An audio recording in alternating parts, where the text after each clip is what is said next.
तो आज का जो टॉपिक है, आज के जो टॉपिक्स है जो मुझे कवर करने हैं इस केमिकल बॉन्डिंग के लेक्चर में, that is you can see it very well on the board, that is what is a chemical bond, potential energy curve, octet rule, hypovalent and hypervalent species, Sudan theory and Sidgwick theory. We'll try to cover all these topics in today's lecture.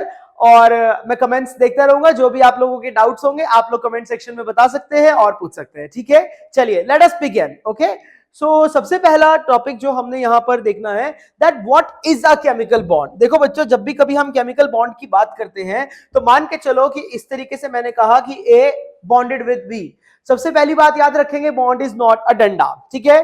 Bond एक डंडा नहीं है, it is the force of attraction.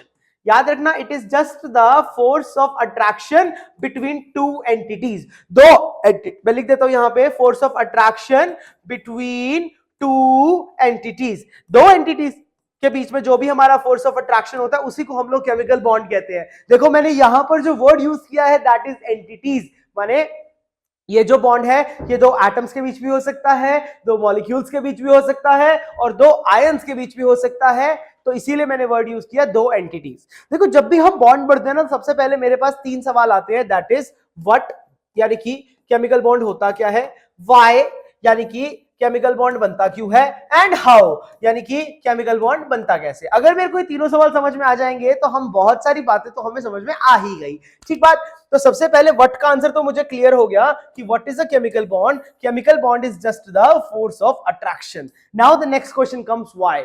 सी, जब भी हम बात करते हैं ना कि वाई केमिकल बॉन्ड बनता ही क्यों है, तो बहुत से लोगों ने पहले पढ़ा है कि बॉन्ड इसलिए बनता है ताकि ऑक्टेट कंप्लीट हो जाए या बाकी XYZ रीजंस। देखो आज मैं तुम्हें पहली क्लास में ये बात क्लियरली बता दूं कि ऑक्टेट का कंप्लीट होना सिर्फ और सिर्फ एक कंडीशन है, कंपल्शन नहीं है।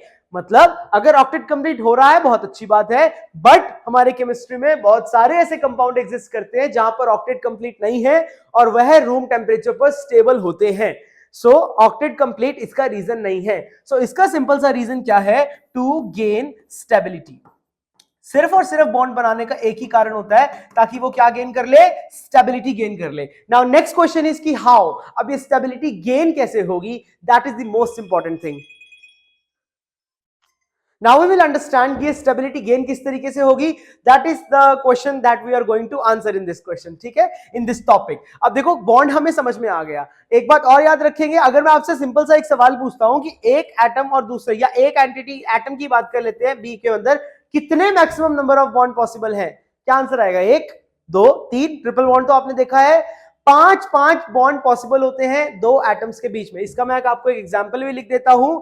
इस तरीके का एक एग्जांपल हमने पहले भी आपको बताया है, दैट इज क्रोमियम का ये कॉम्प्लेक्स रहता है, 5 बॉन्ड्स आर पॉसिबल। यहां पे ये AR इस तरीके के, ये तरीके का कॉम्प्लेक्स हमारे पास यहां पर आता है जहां पर क्रोमियम और क्रोमियम के बीच में 5 बॉन्ड यहां पर होते हैं। और आपने हमेशा ध्यान में रखना है कि जब 5 बॉन्ड रहते हैं तो उसमें एक रहता है सिग्मा, दो रहते हैं पाई और दो रहते हैं डेल्टा।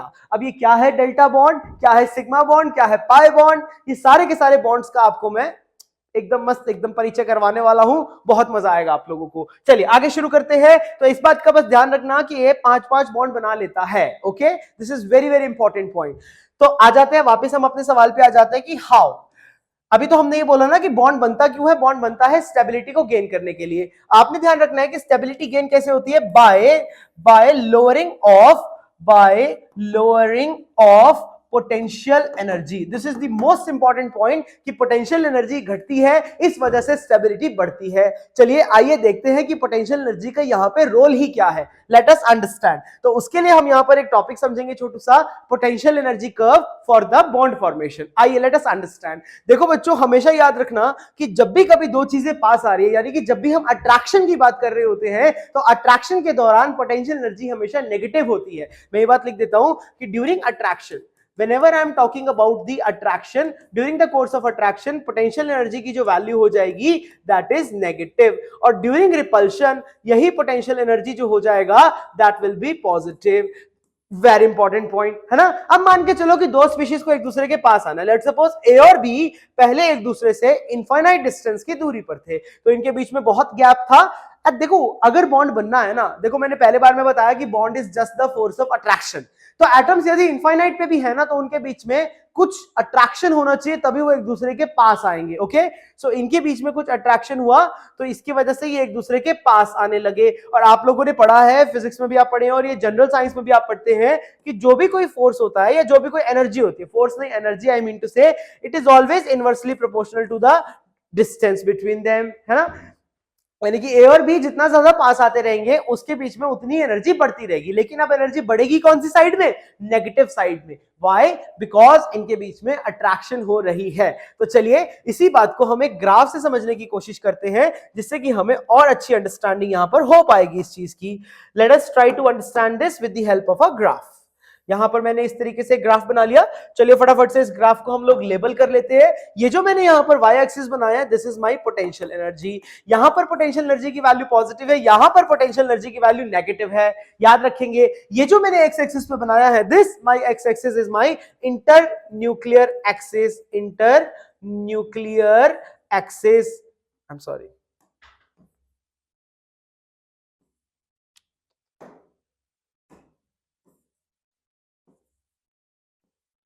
Inter nuclear axis. ठीक है, यानी कि इसी एक्सिस के अलोंग हमारा जो बॉन्ड है वो फॉर्म होने वाला है। अब देखो अगर मैं बात करता हूं इनफाइनाइट डिस्टेंस पे, लेट्स सपोज ए और बी अभी मेरी बहुत ज्यादा इनफाइनाइट डिस्टेंस पे, यानी कि जो आर का वैल्यू है वो बहुत ही ज्यादा है। ये जो एक्सिस है ये मेरी आर की एक्सिस है, ये जो एक्सिस है ये मेरी पोटेंशियल एनर्जी की एक्सिस है। देखो इनफाइनाइट डिस्टेंस पे भी इनके बीच में कुछ ना कुछ नेगेटिव पोटेंशियल तो होना ही चाहिए। तो देखो पहले मैं ग्राफ बना देता हूं। हमारा जो ग्राफ है, you are going to see something like this. इस तरीके का हमारे पास यहाँ पे ग्राफ बनने वाला है। अब इस ग्राफ को हम लोग बहुत ही डेप्थ में समझने वाले हैं कि इस तरीके का ही ग्राफ हमारे पास क्यों आता है। ये ग्राफ आप कई जगह ऑब्जर्व करेंगे। तो आज इस ग्राफ की एकदम डीप नॉलेज हम लोग यहाँ पे देखते हैं कि ऐसा ही ग्राफ हम लोग हमेशा क्यों बनाते हैं।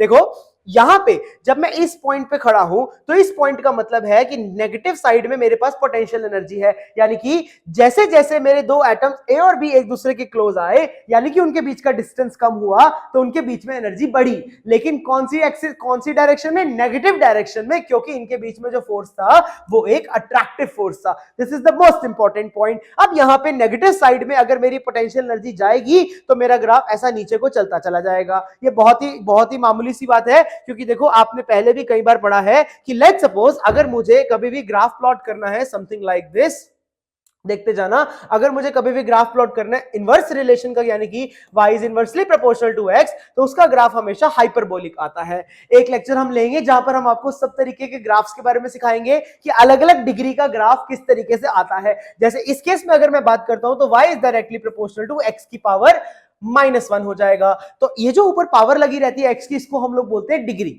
जैसे एक एग्जांपल आपने और सीखा होगा कि y is directly proportional to x की पावर 1, यानी कि डिग्री 1 हो गई। जब भी ऐसा होता है तो हमारे ग्राफ जो आते हैं वो स्ट्रेट लाइन ग्राफ आते हैं, समथिंग लाइक दिस। तो अलग अलग डिग्रीज के क्या क्या ग्राफ आते हैं, I am going to take one lecture जहां पर हम लोग ये मैथमेटिकल ग्राफ पढ़ेंगे सारे के सारे, और हर एक डिग्री का मैं आपको ग्राफ बनाना सिखाऊंगा। बहुत ही इंटरेस्टिंग लेक्चर होगा, बिल्कुल भी टेंशन ना लो, कोई टेंशन की बात नहीं। अगर तुम्हें मैथ्स का ये सब नहीं भी पता तो फुल ऑन तुम सीख जाओगे, बिल्कुल घबराने की बात नहीं है। चलिए वापस चलते हैं, हम अपने कर्व पे चलते हैं। तो हमारे पास यहां पर हमने देखा कि यहां पर एनर्जी जो थी वो नेगेटिव साइड में बढ़ने लगी, क्योंकि हमारा जो रेडियस था वो घटने लगा। तो एनर्जी बढ़ रही है, रेडियस घट रहा है। देखो बढ़ना मतलब नेगेटिव साइड में बढ़ना, कंफ्यूज मत होना, कहीं तुम्हें लग रहा हो सर आप तो बढ़ना कह रहे हो और ये तो नेगेटिव जा रहा है। नेगेटिव साइड में ही बढ़ने की बात चल रही है, ठीक है।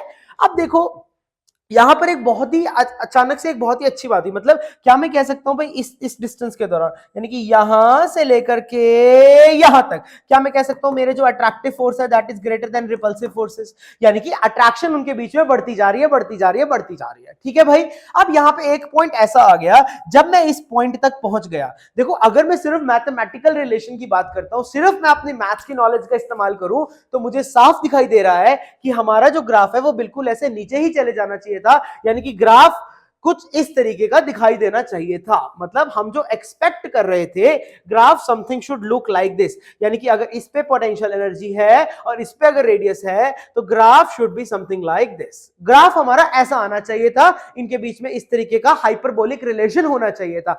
परंतु जब हम एक्चुअल में केमिस्ट्री में ग्राफ को प्लॉट करते अपने डेटा को देखते हुए, तो हमने देखा कि ग्राफ नीचे जाने की बजाय एक पॉइंट के बाद ग्राफ जो है वो बढ़ने लगा।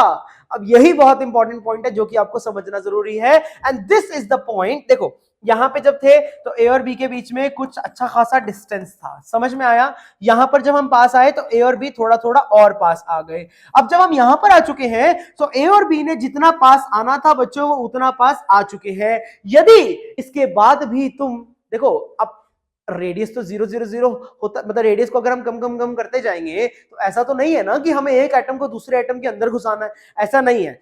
एक एटम को दूसरे एटम के अंदर घुसना मतलब न्यूक्लियस का एक दूसरे से मिल जाना, और न्यूक्लियस से मिलना is called as nuclear fusion which requires high amount of energy. तो क्या होगा बच्चों कि ए और बी एक दूसरे के बहुत पास आने के बाद, यानी कि जितना वो पास आना चाहते थे उतना पास आने के बाद उनके बीच में स्टार्ट हो जाएगा रिपल्शन।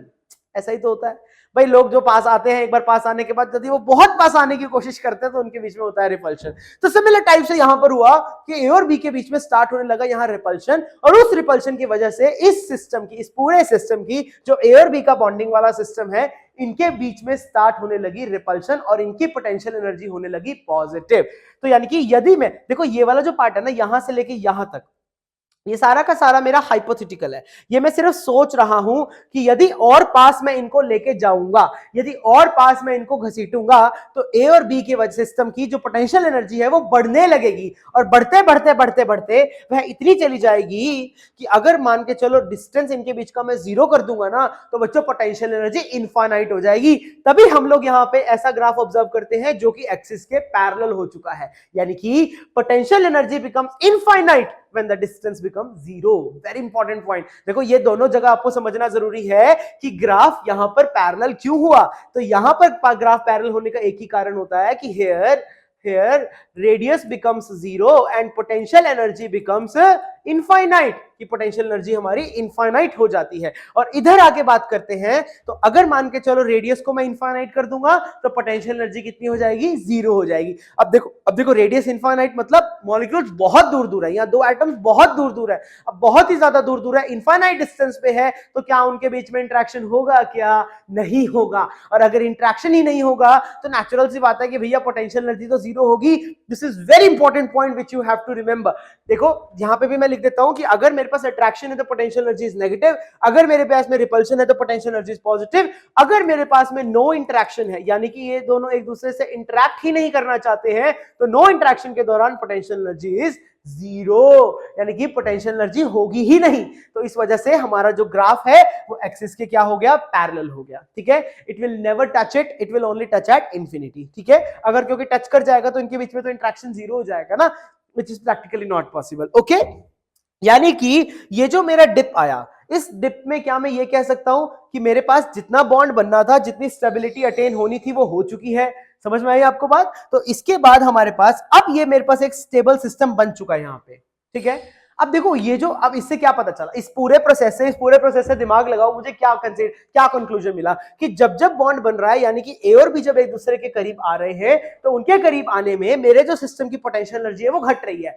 पोटेंशियल एनर्जी घटना मतलब जो सिस्टम की एनर्जी है वो सिस्टम से बाहर निकल रही है। अगर सिस्टम की एनर्जी बाहर निकल रही है तो क्या मैं ये कह सकता हूं कि बॉन्ड फॉर्मेशन जो होती है, ध्यान से सुनना, this is very very important point, bond formation is always, हमेशा के लिए exothermic in nature. This is highly important point कि बॉन्ड फॉर्मेशन हमेशा ही एक्सोथर्मिक होती है, यानी कि अगर आप बॉन्ड्स को बनाएंगे चाहे कैसा भी बॉन्ड हो तो हमेशा हीट जो है वो इवॉल्व होगी। इस बात को हम लोग आज बांध लेते हैं और इसका मैं तुम्हें देखना कितनी बार मैं तुम्हें इसका इस्तेमाल करवाऊंगा, कितनी बार हम लोग इस बात को रियलाइज करेंगे कि bond formation is always exothermic in nature. Okay, तो अब मान के चलो यहां पर बॉन्ड बन गया। अब मेरे पास अगला सवाल यहां पर यह आता है कि मैं अब इस बॉन्ड को तोड़ना चाहता हूं, बॉन्ड को तोड़ना है ना। तो बॉन्ड को यदि तोड़ना है तो नेचुरल सी बात है कि मुझे एनर्जी सामने से देनी पड़ेगी। अब यानी कि अगर मैं एक स्टेबल सिस्टम को अनस्टेबल बनाना चाहता हूं तो मुझे एनर्जी देनी पड़ेगी, है ना, क्योंकि हमें पता है कि जो पोटेंशियल एनर्जी होती है ना वो हमेशा इनवर्सली प्रोपोर्शनल टू स्टेबिलिटी होता है।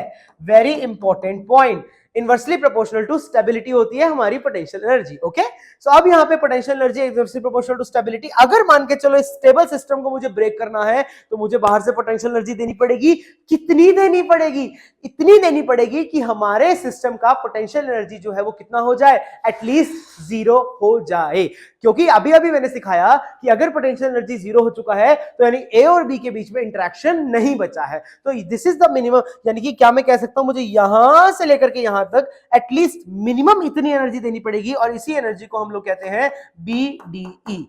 बीडीई का मतलब क्या हो जाएगा यहाँ पे, bond dissociation energy. Very very important, और इसी वजह से हम लोग कहते हैं कि bond dissociation energy is always positive. Bond dissociation energy हमेशा पॉजिटिव होगी बच्चों, क्योंकि मुझे इस समय जब बॉन्ड जब तक बना हुआ था मेरा जो सिस्टम था वो नेगेटिव पोटेंशियल एनर्जी में था, और अब मुझे अगर बॉन्ड को ब्रेक करना है तो मुझे उसको जीरो में लाना पड़ेगा, जिसकी वजह से मैं कमेंट में क्या लिख सकता हूं कि बॉन्ड ब्रेकिंग, देखो फॉर्मेशन का तो श्योर हो गया कि एक्सोथर्मिक है, तो इसका भी श्योर हो जाएगा कि जो बॉन्ड ब्रेकिंग होता है वह हमेशा एंडोथर्मिक इन नेचर होता है।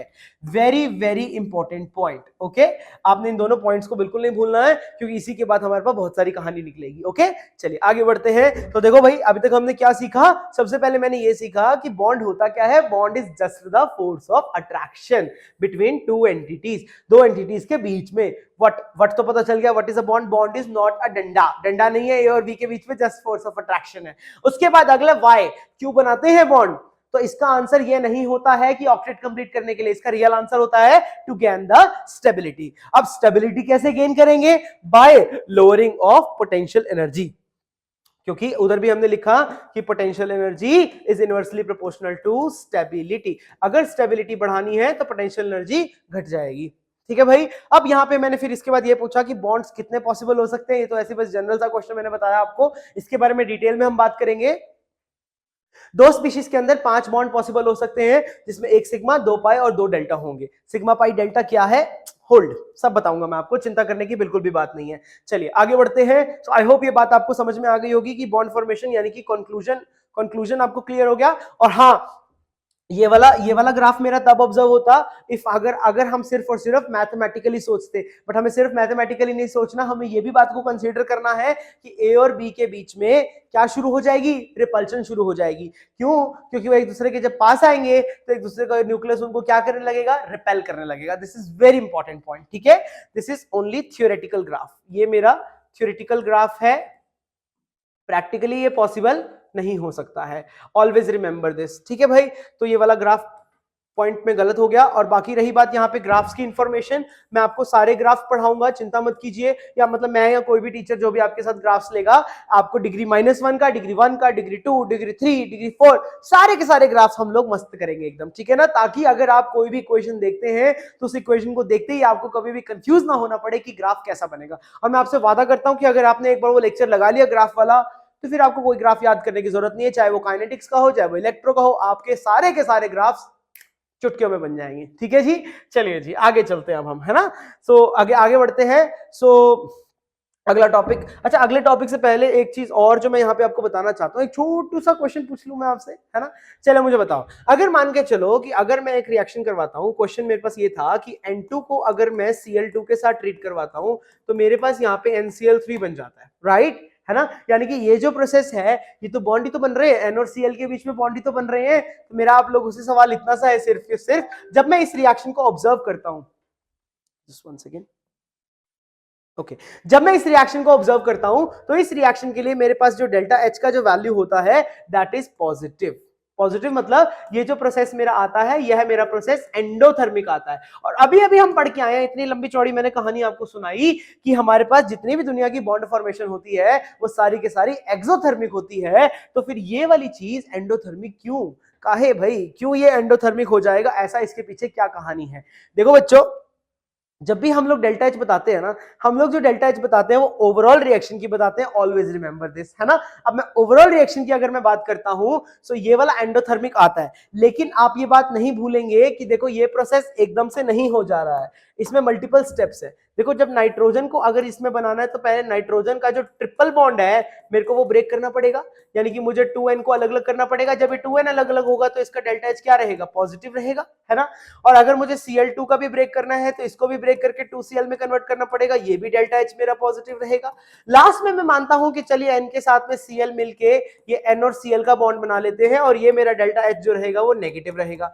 बट जब मैं ओवरऑल रिएक्शन देखता हूं तो मुझे तो ये सारी वैल्यूज ऐड ही करनी पड़ती है तो टोटलिटी में हम लोग ये जानते हैं कि हमारा जो डेल्टा एच है वो पॉजिटिव ही रह जाता है। समझ में आया कि नहीं आया? सो आप लोग कभी भी रिएक्शन को देख के कमेंट नहीं करेंगे, ओके? क्योंकि उस रिएक्शन में बॉन्ड फॉर्मेशन के साथ साथ, देखो ऐसा देखने में तो लग रहा है कि बॉन्ड फॉर्मेशन ही हो रहा है, परंतु बॉन्ड फॉर्मेशन के साथ साथ यहाँ पर बॉन्ड ब्रेकिंग भी इन्वॉल्व है और हमें सारे के सारे फैक्टर्स को कंसीडर करना पड़ता है, तभी हम लोग फाइनली कुछ बता पाते हैं। इज इट क्लियर और नॉट क्लियर? ठीक है, आई होप ये बात आपको समझ में आ गई होगी। बहुत ही आसान सा कॉन्सेप्ट है, मुझे नहीं लगता कि ये वाले में कुछ भी डिफिकल्टी आपको होनी चाहिए। ठीक बात है, चलिए आगे बढ़ते हैं। आई होप ये बात क्लियर हो गई एकदम। ठीक है, अच्छा आप में से किसी को यहाँ पे डाउट आया कि यहाँ पे मैंने ये आर्गन, आर्गन तो आपको मालूम है ना कि आर्गन जो एक होती है वो तो एक प्रकार की इनर्ट गैस होती है, तो आर्गन कैसे बॉन्ड बना रहा है यहाँ पे, है ना? ये वाला डाउट भी आपको आना चाहिए था पर आया नहीं किसी को। देखो बच्चों एक चीज मैं आपको क्लियरली बता दूं, मैं यहाँ पे बेशक मुझे ऐड करके बताना पड़े, देखो हमारे पास अगर मैं ग्रुप 18 की बात करता हूँ, हालांकि हम लोग इसको पी ब्लॉक में पढ़ेंगे आराम से डिटेल में, तो ग्रुप 18 में कौन कौन है? Helium, neon, argon, krypton, xenon, radon, ठीक है ना? ये सारे के सारे हमारे मेंबर्स होते हैं और लास्ट वाला हो जाएगा हमारा यूयूओ हो जाएगा, यूयूओ, पता है ना आपको, ये अनानोक्टियम, ठीक है, अनानोक्टियम इसको हम लोग बोलते हैं, यूयूओ हो जाएगा। इसमें आप एक बात का अक्सर ध्यान रखेंगे कि देखो बच्चों इन सबको मिला के हम लोग क्या बोलते हैं? अब इन सबको मिला के हम लोग बोलते हैं नोबल गैसेस, नोबल गैस बोलते हैं, जिसमें से इन दोनों को मिला के हम लोग बोलते हैं इनर्ट गैस। अब इन सबको हम लोग इनर्ट गैस नहीं बोलते हैं क्योंकि सबके बाकियों के भी जो हमारे कंपाउंड्स हैं वो एग्जिस्टिंग है, जेनॉन के भी कंपाउंड्स बन सकते हैं, क्रिप्टन का भी कंपाउंड पॉसिबल होता है, तो इनको अब हम इनर्ट की कैटेगरी में नहीं डालेंगे, इनको हम लोग नोबल की कैटेगरी में डालेंगे। कैसे ये कैटेगरीज डिसाइड करिए वो सब पी ब्लॉक की कहानी है, हम पी ब्लॉक में बात करेंगे। चलिए एनीवेज मूविंग अहेड, ये सारी कहानी आपको आई थिंक क्लियर हो गई होगी, ये पोटेंशियल एनर्जी डायग्राम भी आपको समझ में आ गया होगा, कुछ भी नहीं है इसके अंदर, है ना? चलो आगे बढ़ते हैं। ओके ठीक है भाई, अब अगला टॉपिक जो मैं यहाँ पे आपके साथ लेना चाहता हूं उसको हम लोग कहते हैं बच्चों ऑक्टेट रूल। मस्त टॉपिक है ऑक्टेट रूल। देखो ये ऑक्टेट रूल है क्या चीज? ऑक्टेट रूल कहता है कि जब भी हम लोग बॉन्ड बनाएं तो एलिमेंट्स की, एटम्स की पहली इच्छा होती है, चॉइस होती है, एक सेकंड में पानी पी लूं, सॉरी। सो एलिमेंट्स की सबसे पहले ये चॉइस होती है, इच्छा होती है कि वो अपना ऑक्टेट कंप्लीट करे, है ना? तो ऑक्टेट रूल का मतलब ही क्या होता है बच्चों? ऑक्टेट रूल जब भी आप सुनते हैं तो इसका मतलब क्या होगा? 8 electrons in the valence shell. भाई वैलेंस शेल में हर कोई चाहता है कि उसके पास 8 इलेक्ट्रॉन्स हो जाए, ठीक है? तो ऑक्टेट रूल अगर कंप्लीट हो रहा है तो बहुत अच्छी बात है, बट ऑक्टेट रूल के अलावा भी स्पीशीज एग्जिस्ट करती हैं, ठीक है? तो हमें यहाँ पर एक बहुत इंपॉर्टेंट टॉपिक जो पढ़ना है वो क्या है? That is the limitations of octet rule. चलो लिमिटेशन से पहले एक बात का और ध्यान रखना, ऑक्टेट रूल का अहमियत क्या है? ये जो ऑक्टेट रूल वाली बात है ना, ये सबसे पहले किसने दिया था? ल्यूइस ने दिया था।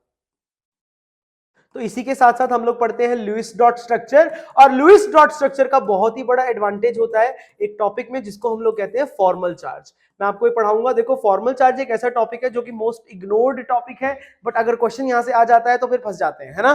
तो फॉर्मल चार्ज का टॉपिक हम लोग जरूर करेंगे, तो ये बहुत ही अच्छा टॉपिक है, ठीक है? अब इसके बाद देखो ऑक्टेट रूल तो बहुत ही ज्यादा लंबी चौड़ी कहानी नहीं है, यही कि भाई एक एटम जो चाहता है अपने वैलेंस में 8 इलेक्ट्रॉन पूरे करना, बस यही है ऑक्टेट रूल। ऑक्टेट रूल से भी ज्यादा इंपॉर्टेंट मालूम है क्या है? उसकी लिमिटेशन, कि ऑक्टेट रूल में कमियां क्या क्या हैं, आइए देखते हैं। सो हमारे पास यहां से फिर अगली कहानी शुरू होती है, that is the limitations of octet rule. This is even more important, limitations of octet rule. देखो बच्चों आपके साथ ये जो पीरियोडिक टेबल का सफर होने वाला ना, ये बहुत ही फैंटास्टिक होने वाला, आपको बहुत मजा आएगा। मैं आपसे वादा करता हूं कि मैं आपको ऐसे ऐसे टॉपिक्स करवाऊंगा जो कि आपने पहले कभी नहीं कहे होंगे। सारी के सारी बुक्स, जितनी भी इनऑर्गेनिक की बुक्स है, चाहे वो मिसलर एंटार हो, चाहे वो हुई हो, चाहे वार सरकार हो, सारी बुक्स में से जो भी हमारे सबसे बेस्ट टॉपिक्स होंगे या बेस्ट क्वेश्चंस होंगे वो मैं आपके लिए लेके आने वाला हूं। सो बने रहिए हमारे साथ, आपको बहुत मजा आएगा, ठीक है? ओके अभी देखो एकदम से मैं बड़ी बड़ी बातें नहीं मैं शुरू करने वाला, क्योंकि आज हमारी फर्स्ट क्लास है, तो एकदम छोटे से शुरुआत करेंगे, बेसिक से शुरुआत करेंगे, ताकि फिर बड़ी बातों को समझना हमारे लिए आसान हो जाए। गिव मी 1 सेकंड ना। ओके जी, चलिए तो लिमिटेशंस ऑफ ऑक्टेट रूल में कई सारी लिमिटेशंस होती हैं, जिसमें सबसे इंपॉर्टेंट लिमिटेशन होती है क्या हमारे पास? Hypovalent and hypervalent species. Hypervalent species, this is very very important. Now what is this hypervalent and hypovalent species? चलो अब इसको हम लोग डिटेल में पढ़ते हैं। ये हाइपोवेलेंट और हाइपरवेलेंट की कहानी बहुत ही मजेदार है, आइए इस कहानी को हम लोग जानने की कोशिश करते हैं। देखो बच्चों, जब भी तुम वर्ड सुनो हाइपो, एक वर्ड है हाइपो, एक वर्ड है हाइपर, ठीक है भाई। जब भी तुम वर्ड सुनो हाइपो, देखो मैंने कैसे याद किया था छोटी क्लास में, जब मुझे नहीं पता था तो मैं हाइपो, पो लो, लो पो, पो से लो राइमिंग हो रहा है तो लो, मतलब कि हाइपो का मतलब क्या हो जाएगा, हाइपो का मतलब हो जाएगा less than 8 electrons, less than 8 valence electron. और जब भी हाइपर की मैं बात करूंगा तो हाइपर, पर, टर, टर पर, टर से ग्रेटर, ठीक है भाई। ये तो याद करने का तरीका आप कैसे भी याद कर सकते हैं। तो इसमें क्या आ जाएगा मेरे पास, more than 8 electrons, very very important. इसमें 8 इलेक्ट्रॉन से कम होंगे और इसमें 8 इलेक्ट्रॉन से ज्यादा होंगे। तो चलिए सबसे पहले हम लोग हाइपोवेलेंट स्पीशीज की बात कर लेते हैं। कुछ एग्जांपल्स की अगर मैं बात करता हूं हाइपोवेलेंट स्पीशीज के, तो कुछ एग्जांपल्स किस प्रकार हो जाएंगे, जैसे कि हमारे पास हो गया BF3 हो गया, एक सेकेंड,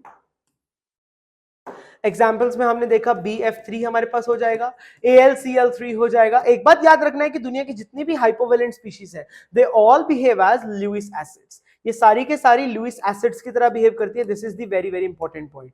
लुईस एसिड्स क्या होते हैं बच्चों, इलेक्ट्रॉन डेफिशिएंट स्पीशीज। ये जितनी भी हमारी इलेक्ट्रॉन डेफिशिएंट स्पीशीज होती हैं, चाहे आप इनको इलेक्ट्रोफाइल के उसमें कह लो या किसी भी फॉर्म में कह लो, जितनी भी हमारे पास इलेक्ट्रॉन डेफिशिएंट स्पीशीज होती हैं, हम सब उनको लुईस एसिड्स के नाम से जानते हैं, ठीक है भाई। और अगर मैं इधर बात करता हूं मोर देन 8 इलेक्ट्रॉन्स की, तो यहां पर हाइपरवैलेंट स्पीशीज की अगर बात की जाए, देखो यही पॉइंट समझना बहुत इंपॉर्टेंट है। अगर मैं हाइपरवैलेंट स्पीशीज की बात करता हूं, तो हाइपरवैलेंट स्पीशीज में एग्जांपल्स के तौर पे जैसे मैंने ले लिया PF5 ले लिया, या मैंने SBF5 ले लिया। आपने एक बात का ध्यान रखना है कि जनरली लोगों को यह लगता है कि हाइपरवैलेंट स्पीशीज बिहेव करेगा as a Lewis base, but याद रखेंगे दे behave as Lewis acid and Lewis base, both दोनों की तरह बिहेव कर सकता है, डिपेंडिंग की रिएक्शन किस तरीके से। तो देखो मैं आपको एग्जांपल दिखाता हूं।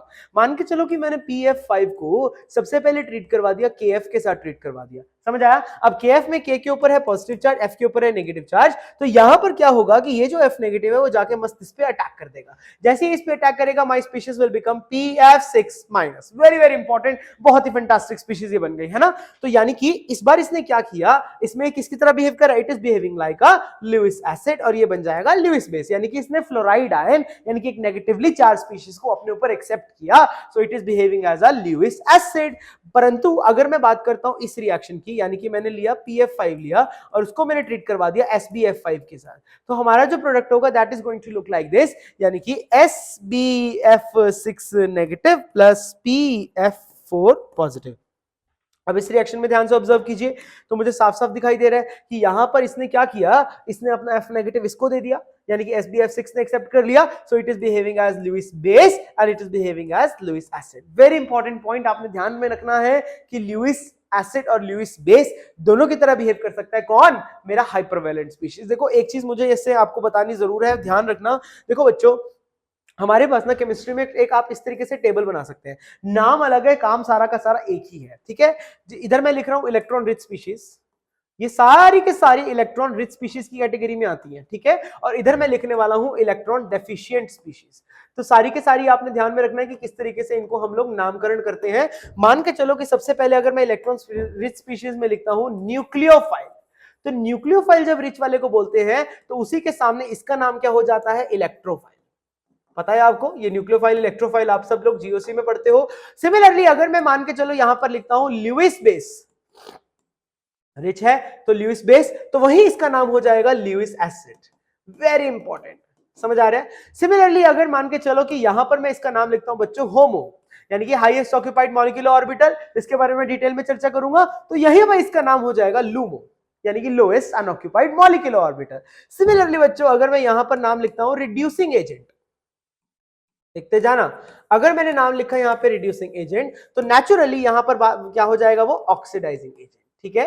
ये सारे के सारी कहानी आप याद रखेंगे, भूलेंगे नहीं, this is very very important. ये सारी के सारी स्पीशीज जो है वो इलेक्ट्रॉन रिच, एक और लिख सकते हैं, यानी कि अगर मान के चलो मैं यहां पर लिखता हूं लिगेंड, लिगेंड भी तो इलेक्ट्रॉन रिच होता है ना, तो यहां पर मैं लिखूंगा उसके लिए metal ion.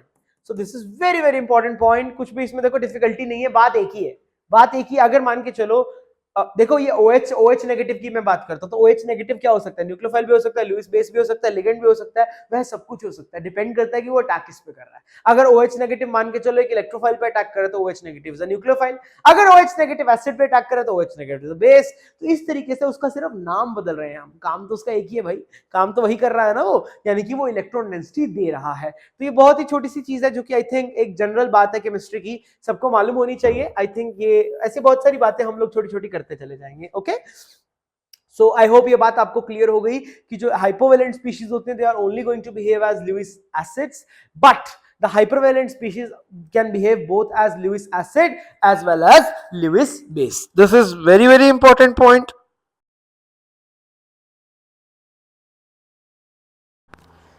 Hello, am I audible? I think बीच में आवाज चली गई थी. Hello, hello.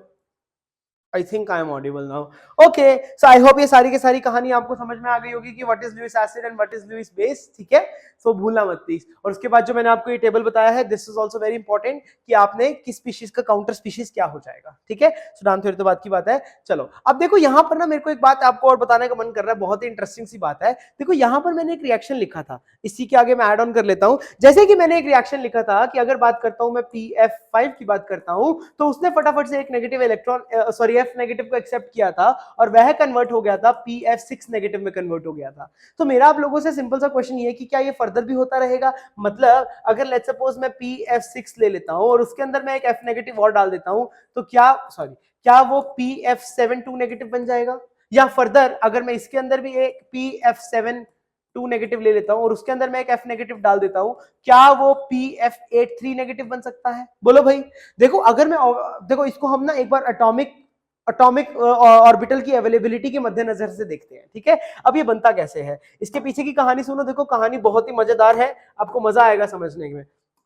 देखो इसके पीछे की स्टोरी क्या है। स्टोरी ये है कि जब भी PF5 बनता है ना, तो PF5 में होता क्या था। लेट्स सपोज अगर मैं P की बात करता हूं, राइट, अगर P की बात करूं तो P के पास इलेक्ट्रॉन्स सॉरी ऑर्बिटल्स कौन कौन सी है? 3s ऑर्बिटल है, 3p ऑर्बिटल है, 3p ऑर्बिटल है, और हमारे पास यहां पर 3d ऑर्बिटल भी है, 3d ऑर्बिटल भी है ना। तो होता यूं था बच्चों कि यहां पर 2 इलेक्ट्रॉन यहां पड़े थे और 3 इलेक्ट्रॉन यहां पड़े थे। तो हुआ क्या था कि यहां का जो एक इलेक्ट्रॉन था हमारे पास, ये जो s का एक इलेक्ट्रॉन था, वो उड़ के चला गया था यहां पर d में चला गया था, और d वाली ऑर्बिटल अंदर पार्टिसिपेट करने लग गई थी। समझ में आ रहा है कि नहीं आ रहा है? तो जिसकी वजह से हमने कहा था कि इसमें क्या हुआ था, प्रमोशन हुआ था। This is the promotion.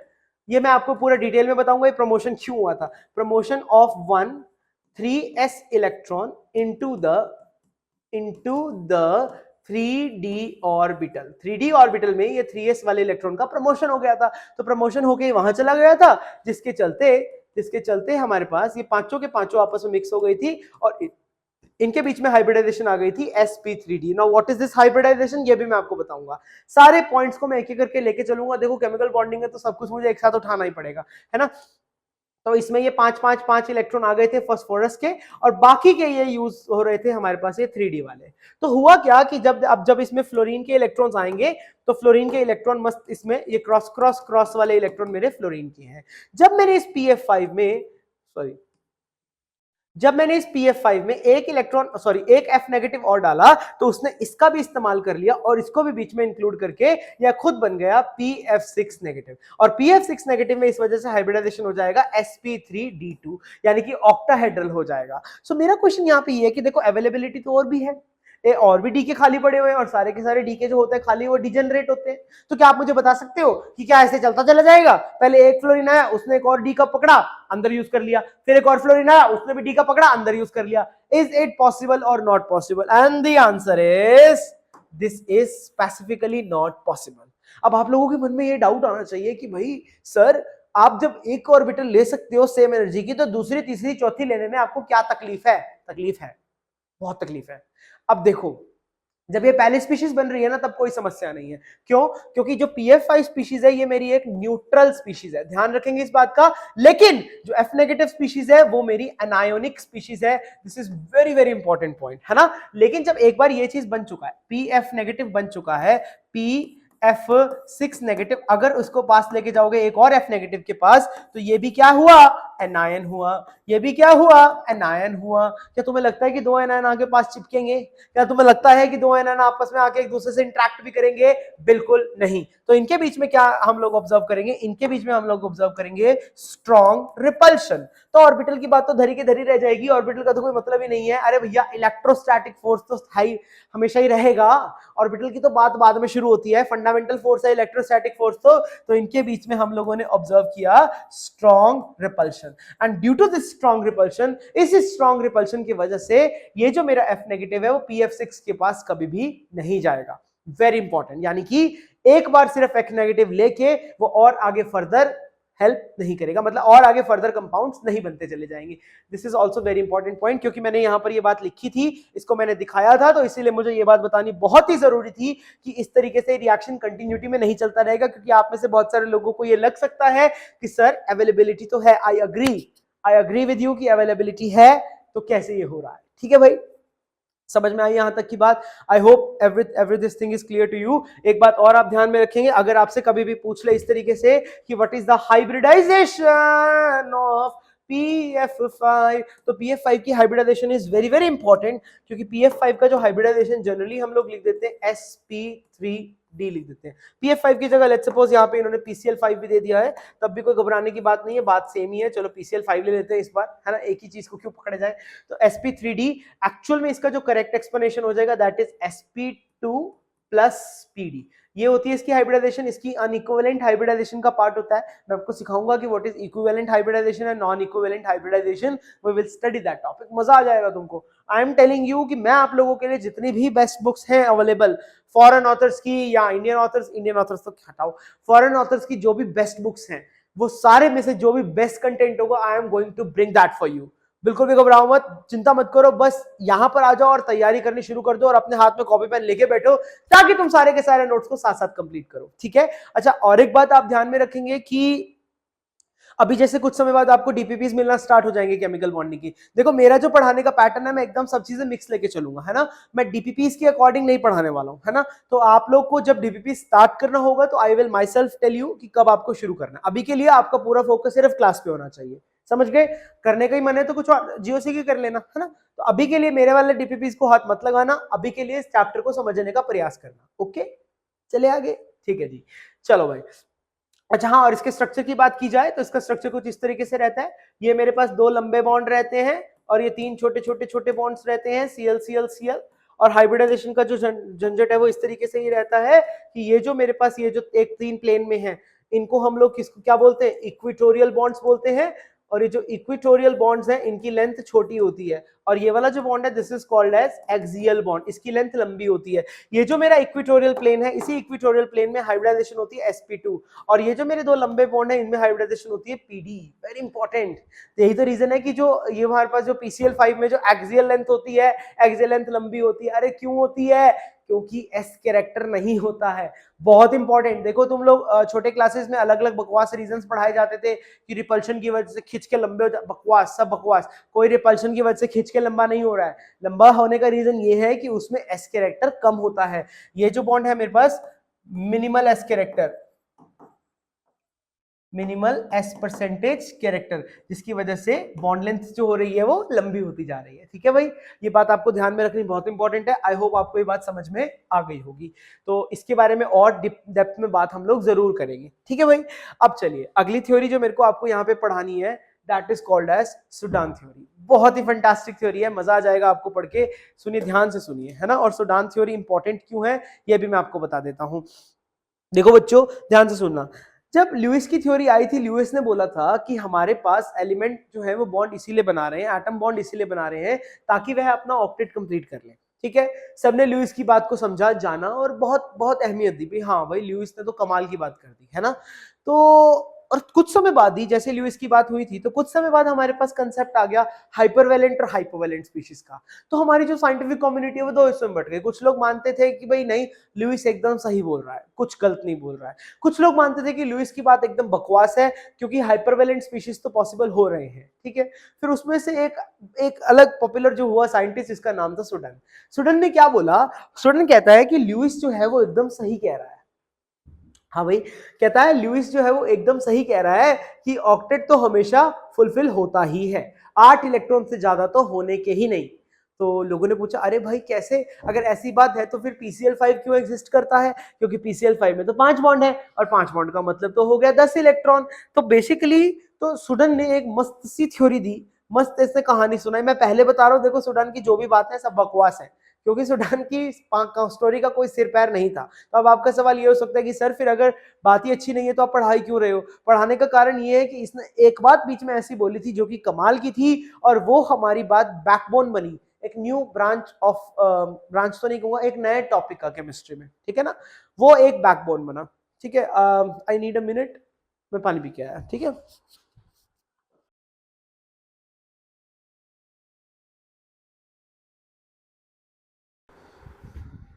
Okay, I am back, am I audible, आवाज आ रही है मेरी, हेलो हेलो, ठीक है जी। तो शुरू करते हैं हम लोग, हम जिस टॉपिक पे पहुंचे थे, एक बार जल्दी से क्विक रीकैप कर ले।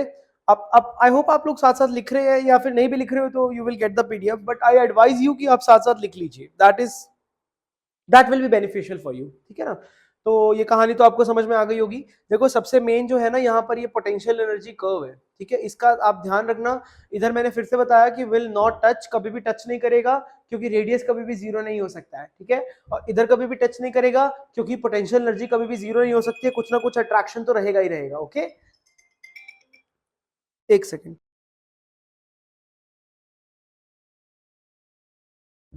ओके ओके, ठीक है, ऑल गुड। चलिए एक बार मैं ग्राफ को रिपीट कर देता हूं कि यहाँ पर ग्राफ में क्या समस्या आ रही है आप लोगों को। लेट अस अंडरस्टैंड, एक बार हम इसको रीवैल्यूएट कर लेते हैं, कोई ऐसी प्रॉब्लम वाली बात नहीं है।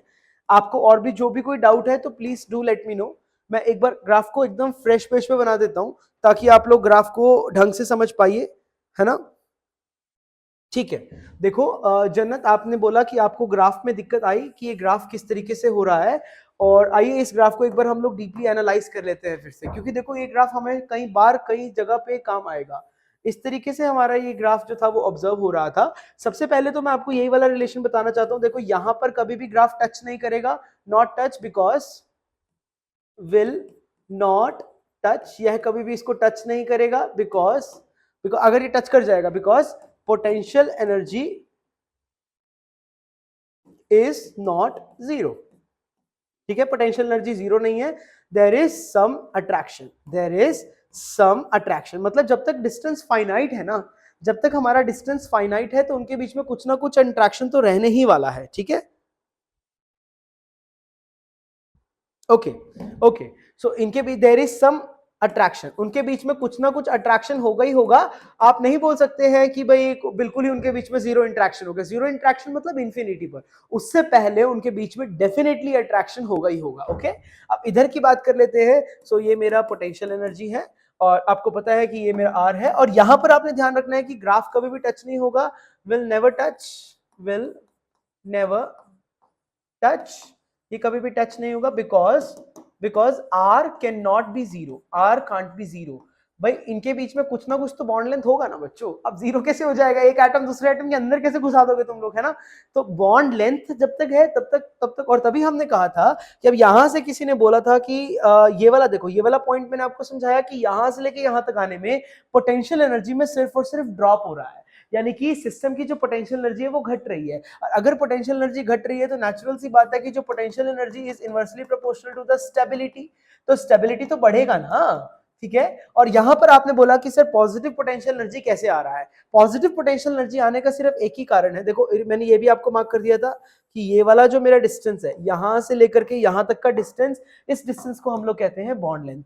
This sorry, I am so sorry, this is called as bond dissociation energy. और ये वाला जो डिस्टेंस है यहां से लेकर के यहां तक, जिसको मैंने ये बोल्ड कर दिया, ये वाली जो मेरी लेंथ हो जाएगी, इस लेंथ को मैं कह सकता हूं bond length. This is my bond length. तभी तो इतने डिस्टेंस में ही तो ए और बी आपस में, मतलब देखो अगर मैं इसको डायग्राम से दिखाऊं तो इतने ही डिस्टेंस पे ए और बी के बीच में जितना मिनिमम डिस्टेंस हो सकता था वो हो चुका है। इसके अगर आप पास लेके आओगे ना जबरदस्ती, तो आपको पोटेंशियल एनर्जी जो है वो बढ़ेगा ही बढ़ेगा, आपको स्वयं एनर्जी देनी पड़ेगी, यानी कि सिस्टम को हम एनर्जी देंगे। और जब भी कभी सिस्टम को हम एनर्जी देते हैं तो उस केस में जो पोटेंशियल एनर्जी होती है वो पॉजिटिव होती है। इस वजह से हमारा जो ग्राफ है वो पॉजिटिव साइड में चला गया। I hope it is clear. अगर आपको क्लियर है तो प्लीज मुझे एक बार बता दीजिए। जन्नत, आपको डाउट आ रहा था? Please do let me know if you have any problem. जन्नत, इज इट क्लियर और नॉट? प्लीज मेरे को एक बार बता दीजिए ताकि मुझे पता चल जाए कि आपको क्लैरिटी हो गई है। ठीक है, फिर हम उसके बाद आगे बढ़ते हैं। ओके, सो आई होप ये सारी बातें आपको समझ में आ गई जितने भी मैंने आपको बताई हैं। ठीक है, ये भी हो गया हमारा। उसके बाद लुईस डॉट स्ट्रक्चर में हाइपरवेलेंट और हाइपोवेलेंट स्पीशीज पे भी आ गए हम लोग। हाइपोवेलेंट अगेन आपको याद रहना चाहिए कि हमेशा लुईस एसिड की तरह बिहेव करते हैं, और हाइपरवेलेंट आपको ध्यान में रखना है कि हमेशा लुईस बेस की तरह, सॉरी, लुईस एसिड और लुईस बेस दोनों की तरह बिहेव करते हैं। ठीक है, उसके बाद मैंने आपको यहाँ पे ये समझाया कि जब भी कभी ये लुईस एसिड की तरह बिहेव कर रहा है तो वो एक एफ नेगेटिव स्पीशीज ले लेगा, है ना, क्योंकि अवेलेबिलिटी ऑफ ऑर्बिटल है। तो क्या वो ऐसे लेते ही चला जाएगा? ऐसे लेते नहीं चला जाएगा। This is also very important point, क्योंकि एनायन एक दूसरे को रिपेल करना स्टार्ट कर देंगे। फिर उसके बाद मैंने अगली कहानी सुनाई किसके बारे में? PCl5 के बारे में, है ना। PCl5 की हाइब्रिडाइजेशन sp2+pd होती है। ये कुछ इस तरीके से आप इसको बना सकते हैं, यानी कि जो PCl5 है ना, इसके 3 Cl वाले बॉन्ड तो आपस में एक प्लेन में रहते हैं, यानी कि इतने हिस्से का अगर मैं हाइब्रिडाइजेशन की बात करता हूं तो इतने हिस्से का जो हाइब्रिडाइजेशन हो जाएगा दैट इज sp2, और बाकी का जो हो जाएगा ये वाला हिस्सा, ये Cl और Cl, इसकी हाइब्रिडाइजेशन हो जाएगी मेरे पास Pd। इन दोनों को मिला के ही हमको ऐसा कुछ दिखाई देता है। ओके, सो इट इज, मतलब पांचों के पांचों जो बॉन्ड है ना PCl5 में, उनमें सब में जो हाइब्रिडाइज्ड ऑर्बिटल्स का जो नेचर है या परसेंटेजेस हैं वो बराबर नहीं है। ध्यान रखेंगे आप इस बात का। मैंने अगेन बोला कि this is the concept of unequivalent hybridization. ये मैं आपके साथ डिटेल में बात करने वाला हूं, डोंट वरी। ओके, चलिए आगे बढ़ते हैं। फिर मैंने आपको हाँ एक बेसिक बात बताई कि देखो बात वही है, बस नाम बदल रहे हैं, नाम बदल रहे हैं और कुछ नहीं कर रहे हैं। ओके, उसके बाद हम आगे बढ़े। हाँ, सुडन की थ्योरी अब मैंने आपको पढ़ानी है। सुडन की थ्योरी पढ़ाने से पहले अगर आपको कोई भी समस्या है तो बता दीजिए। ओके ठीक है, कोई समस्या नहीं है, सब लोगों ने क्लियर क्लियर क्लियर बोल दिया। Thank you so much. चलिए अब आगे बढ़ते हैं। ठीक है, देखो इसकी कहानी मैंने आपको बताया कि सुडन की ना प्रॉब्लम क्या थी कि सुडन ने ना बहुत स्ट्रांगली बिलीव किया कि लुईस की बात एकदम सत्य है, लुईस ने एकदम सत्य वचन कहे। सुडन को ऐसा लग रहा था, तो लोगों ने पूछा सुडन ने, और तुम्हें मैं बता दूं, पहले अभी बताया मैंने कि सुडन की जो थ्योरी है वो बहुत ही बकवास है एकदम, उसमें कोई सर पैर नहीं है। लेकिन अच्छा, यहां पर प्रॉब्लम बच्चे को आ रही है सर, एंडोथर्मिक और एक्सोथर्मिक बता दीजिए। देखो बेटा सुमन, सुमन मैं आपका ये भी डाउट क्लियर कर देता हूं, एंडोथर्मिक और एक्सोथर्मिक का मीनिंग ही क्या होता है। देखो बच्चे, ये दो जो वर्ड्स है ना, ये आपने इनका मतलब क्या होता है। जब भी कभी मैं वर्ड लिखता हूं एक्सोथर्मिक, एक्सोथर्मिक का मतलब क्या होता है? एक्सोथर्मिक का मतलब होता है कि हीट इवॉल्व हुआ है, यानी कि हीट जो है वो बाहर निकल रहा है। आई बात समझ में बेटा? एक्सोथर्मिक का मतलब हीट रिलीज हुआ है, यानी कि एनर्जी रिलीज हुआ है। और कभी भी अगर मैं बात करता हूं एंडोथर्मिक की, एंडोथर्मिक का मतलब होता है कि हीट जो है वो एब्जॉर्ब हुआ है, हीट एब्जॉर्ब हुआ है। ओके बेटा, ये बात आपने ध्यान में रखनी है, वेरी इंपॉर्टेंट। ओके, जब मैंने अभी यही समझाया कि जब भी बॉन्ड बन रहा है, देखो जब बॉन्ड बना रहा हूं मैं, तो बॉन्ड बनाते दौरान मेरा जो पोटेंशियल एनर्जी है वो घट रहा है, सिस्टम का घट रहा है, मतलब मेरा नहीं घट रहा है, सिस्टम का जो पोटेंशियल एनर्जी है, जो ए और बी मेरा सिस्टम है। सिस्टम क्या होता है? Part of universe under observation, यानी कि आज मैं ए और बी को ही तो ऑब्जर्व कर रहा हूं ना, तो ए और बी अगर आपस में एक दूसरे के करीब आ जाएंगे तो उनके बीच में जो पोटेंशियल एनर्जी है वो नेगेटिव होती है। Because of this negative potential energy, इनका जो पोटेंशियल एनर्जी है वो डिक्रीज होना स्टार्ट हो जाता है। अब एनर्जी अगर सिस्टम की डिक्रीज हो रही है तो बाहर ही तो निकलेगी ना, है कि नहीं? अब सिस्टम से बाहर ही तो निकलेगी ना एनर्जी, तो अब एनर्जी जब बाहर निकलती है तो हम लोग कहते हैं कि हीट जो है वो इवॉल्व हुई है। इसीलिए हम लोग कमेंट करते हैं कि जो बॉन्ड फॉर्मेशन होता है, यानी कि जब अपने आप बॉन्ड्स कभी बनते हैं तो बॉन्ड फॉर्मेशन हमेशा एक्सोथर्मिक होता है। ठीक है, एक्सोथर्मिक इन नेचर। और एक बात आप और ध्यान रखेंगे कि दुनिया की जितनी भी एक्सोथर्मिक रिएक्शंस होती हैं उन सब के लिए आपने ध्यान में रखना बेटा कि उन सब के लिए जो मेरा डेल्टा एच होता है, डेल्टा एच होता है एंथैल्पी चेंज। ये थर्मोडायनामिक्स में हम लोग सिखाएंगे आपको। डेल्टा एच जो होता है वो नेगेटिव हो जाता है। ठीक है, क्यों होता है डेल्टा एच नेगेटिव? वो थर्मोडायनामिक्स की बात है, वो केमिकल बॉन्डिंग की बात नहीं है। ओके, और उसके विपरीत एकदम कि अगर मैं कभी भी बॉन्ड ब्रेकिंग की बात करता हूं, जब भी मुझे बॉन्ड ब्रेक करने होते हैं तो बॉन्ड ब्रेकिंग के दौरान याद रखो कि हमारा जो ये प्रोसेस है वो एंडोथर्मिक हो जाता है। एंडोथर्मिक का मीनिंग क्या होता है? एंडोथर्मिक का मतलब होता है कि डेल्टा एच इज पॉजिटिव, यानी कि ग्रेटर देन जीरो। ओके, ये मतलब होता है एक्सोथर्मिक और एंडोथर्मिक का। क्लियर हुआ? I hope this is clear to you, कोई प्रॉब्लम तो नहीं है? ठीक है,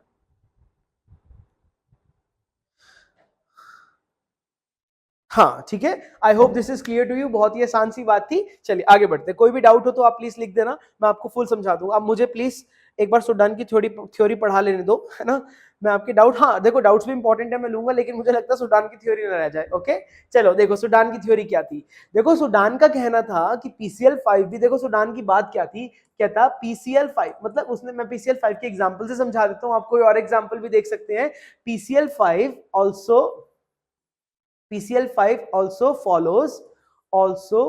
follows octet rule। मैं पहले बता रहा हूं, ये जो मैंने बोर्ड पे लिखा है गलती नहीं, ये पाप है ये पाप किया था सुडान ने, लेकिन इसको जानना जरूरी है हमें। ऑक्टेट रूल, कहीं तुम सोचो कि अमन सर ने ये लिख दिया, भाई मैंने नहीं लिखा, ये सुडान ने लिखा था, गलत है सुडान की बात। क्यों गलत है, मैं अभी समझाता हूँ। तो सुडान की बात सुन के ना सब लोगों का दिमाग फट गया। लोगों ने बोला कि भाई ऐसा कैसे हो सकता है कि PCl5 ऑक्टेट रूल कैसे फॉलो करता है। तो सुडान कहता है रुको जरा, सब्र करो, मैं सिखाता हूं। सुडान पता क्या बोलता है, कहता है कि PCl5 के स्ट्रक्चर को अगर आप ध्यान से ऑब्जर्व करेंगे तो PCl5 का जो स्ट्रक्चर है वो कुछ इस प्रकार का दिखाई देता है ना। इस स्ट्रक्चर में मुझे दिख रहा है कि 2 Cl जो है वो एक्सियल पोजीशन पे है, बाकी के 3 Cl जो है वो इक्वेटोरियल पोजीशन पे है, समथिंग लाइक दिस। ओके कि नहीं? तो ये हमारे पास इस तरीके का स्ट्रक्चर है PCl5 का। ओके समझ आई बात? तो सुडान क्या कहता है, कहता है जितने भी इक्वेटोरियल बॉन्ड्स हैं, देखो ये कहानी सुडान ने सुनाई थी, कहता जितने भी इक्वेटोरियल बॉन्ड्स हैं वो सारे के सारे तो हैं two centre two electron bond. यानी कि इसका मीनिंग क्या हुआ कि हर एक बॉन्ड में, यानी कि इस वाले PCl बॉन्ड में एक इलेक्ट्रॉन Cl का, एक इलेक्ट्रॉन P का, 2 सेंटर 2 इलेक्ट्रॉन। और नॉर्मल भी बॉन्डिंग कंडीशन यही होती है। This is also the normal bonding condition, याद रखना यह मेरी नॉर्मल बॉन्डिंग कंडीशन भी होती है, इसको भूलना मत please. This is also called as normal. ये वाला टॉपिक पढ़ा के मैं फिर से डाउट्स पे जाऊंगा, ताकि एक बार मैं इस टॉपिक को करवा के फिर देखता हूं कि आपकी क्या प्रॉब्लम्स है। ठीक है, चिंता मत करो, I will get back to you. Normal bonding condition, यह एक नॉर्मल बॉन्डिंग कंडीशन होती है। ठीक है, 2 सेंटर 2 इलेक्ट्रॉन। और कहता कि मेरे जो 2 एक्सियल बॉन्ड है, मैं पहले बता रहा हूं ये गलत है, ये बात सही नहीं है, पर सुडान के अकॉर्डिंग सही है। मेरे जो 2 एक्सियल बॉन्ड्स होते हैं उसके अंदर 2 सेंटर 1 इलेक्ट्रॉन बॉन्ड है। अरे बाप रे बाप, 2 सेंटर 1 इलेक्ट्रॉन बॉन्ड, यानी कि इसके बीच में सिर्फ एक ही इलेक्ट्रॉन है। और कहता है कि ये वाला जो लिंकेज होगा ना एक्सियल बॉन्ड वाले को, इसने, सुडान ने इस लिंकेज का नाम क्या रखा, ऐसी लिंकेज को ये बोलता है सिंगलेट लिंकेज। ये सुडान की लिंकेज का नाम था सिंगलेट लिंकेज। कहता है ये जो एक इलेक्ट्रॉन है ना, यह एक तरह का कोऑर्डिनेट बॉन्ड है। यानी कि फास्फोरस के तो 3 इलेक्ट्रॉन यहाँ पे, मतलब फास्फोरस ने तो नॉर्मल बॉन्डिंग कर लिया, और उसके पास जो एक इलेक्ट्रॉन बच गया, क्योंकि फास्फोरस के पास 5 वैलेंस इलेक्ट्रॉन थे। कहता 3 इलेक्ट्रॉन को तो यूज किया उसने नॉर्मल बॉन्ड्स बनाने के लिए, और बाकी के जो 2 इलेक्ट्रॉन थे उसने उसके साथ क्लोरीन के साथ सिंगलेट कोऑर्डिनेट बॉन्ड बनाया, यानी कि समथिंग लाइक दिस। बिल्कुल बकवास बात है, इसमें कोई सिर पैर नहीं है। वो तो बाद में जब थ्योरीज आई और पता चला, एक्सपेरिमेंटल टेक्निक्स आई, तो पता चला कि इस बॉन्ड में भी 2 इलेक्ट्रॉन है। ठीक है, और इसने इस वाली लिंकेज को, सिंगलेट लिंकेज को नाम क्या दिया था, इसने इस एक्सियल लिंकेज को नाम दिया था सिंगलेट लिंकेज। कहता यही तो कारण है कि ये बेसिकली 2 सेंटर 1 इलेक्ट्रॉन बॉन्ड है। दैट इज वाई इसने कहा कि that is why axial bonds are longer. कहता है कि भाई क्योंकि एक्सियल बॉन्ड्स में इलेक्ट्रॉन कम है, यानी कि बॉन्ड पेयर पूरा नहीं है, इसी वजह से एक्सियल बॉन्ड्स जो है वो लंबे भी होते हैं। कहता है ये है इसकी रियल रीजन। लेकिन मैं तुम्हें पहले भी समझा चुका हूं कि एक्सियल बॉन्ड लंबे इस वजह से नहीं होते, एक्सियल बॉन्ड लंबे इस वजह से होते हैं क्योंकि उनके बीच में एस कैरेक्टर कम होता है, इस वजह से लंबाई का कोई लेना देना नहीं। अब तुम्हारा सवाल ये होना चाहिए कि सर अगर ऐसा है, ये बात सुनने में तो बहुत प्यारी लग रही है ना, तो इसमें तो ये गलत है, तो फिर इसको पढ़ा भी क्यों रहे हैं, है ना। पढ़ा इसलिए रहे हैं क्योंकि देखो यानी कि ये जो मिनिमम बॉन्डिंग कंडीशन इसने दिया था ना, मिनिमम, सुडान के अकॉर्डिंग जो मिनिमम बॉन्डिंग कंडीशन होती है ना, मिनिमम बॉन्डिंग कंडीशन पहली बार साइंटिस्ट में से किसी साइंटिस्ट ने मिनिमम बॉन्डिंग कंडीशन कर दिया था 2 सेंटर 1 इलेक्ट्रॉन बॉन्ड। हालांकि सुडान ने जो एग्जांपल यूज किया था, ये जो कंसेप्ट यूज किया था, बिल्कुल बकवास है, गलत है, लेकिन इस वजह से साइंटिस्ट लोगों को एक नया टर्म समझ में आया, एक नई बात पता चली कि एक्चुअल में two centre one electron bond possible हो जाता है। और ये वाला जो टॉपिक है ये हम लोग पढ़ेंगे कहां पे, this we will study in multi center bonding. ये हम लोग मल्टी सेंटर बॉन्डिंग में पढ़ेंगे जब मैं आप लोगों को कंसेप्ट पढ़ाऊंगा किसका, B2H6 का। B2H6 में आपको पढ़ाऊंगा, बनाना बॉन्डिंग पढ़ाऊंगा, चिंता मत करो, मजा आ जाएगा तुम्हें बनाना बॉन्डिंग पढ़ के। जब मैं तुम्हें बनाना बॉन्ड पढ़ाऊंगा तब तुम रियलाइज करोगे कि यहां पर two centre one electron bond होता है, पर सूडान ने जो एग्जांपल दिया था वह two centre one electron bond नहीं होता है। अब मजे की बात यह है कि देखो इतनी गलत थ्योरी होने के बावजूद इसमें से क्वेश्चन आ गया था एग्जाम में। क्वेश्चन क्या आ गया था एग्जाम में, हाउ मैनी, देखना ध्यान से क्वेश्चन देखना, हाउ मैनी सिंगलेट लिंकेजेस, क्या क्वेश्चन था, singlet linkages are possible in question में क्या पूछ लिया था इसने, TeBr6 में कितनी सिंगलेट लिंकेजेस पॉसिबल है, या फिर IF7 में। ये दोनों क्वेश्चन एग्जाम में आ चुके हैं, आई थिंक जैम में आए हैं या गेट में आए हैं, but yes these two questions are asked according to Sugden theory. समझ में आया।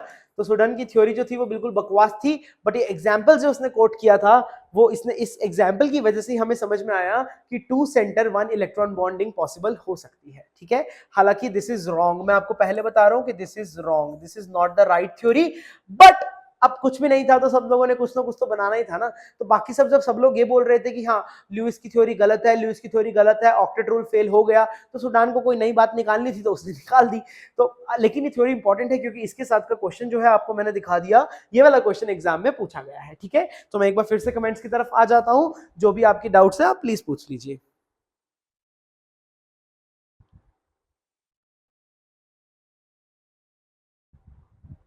अंजलि राणा ये पागल आदमी नहीं था, ये समझदार आदमी तो बहुत ज्यादा था, लेकिन हाँ इसने बात पागलों वाली करी थी।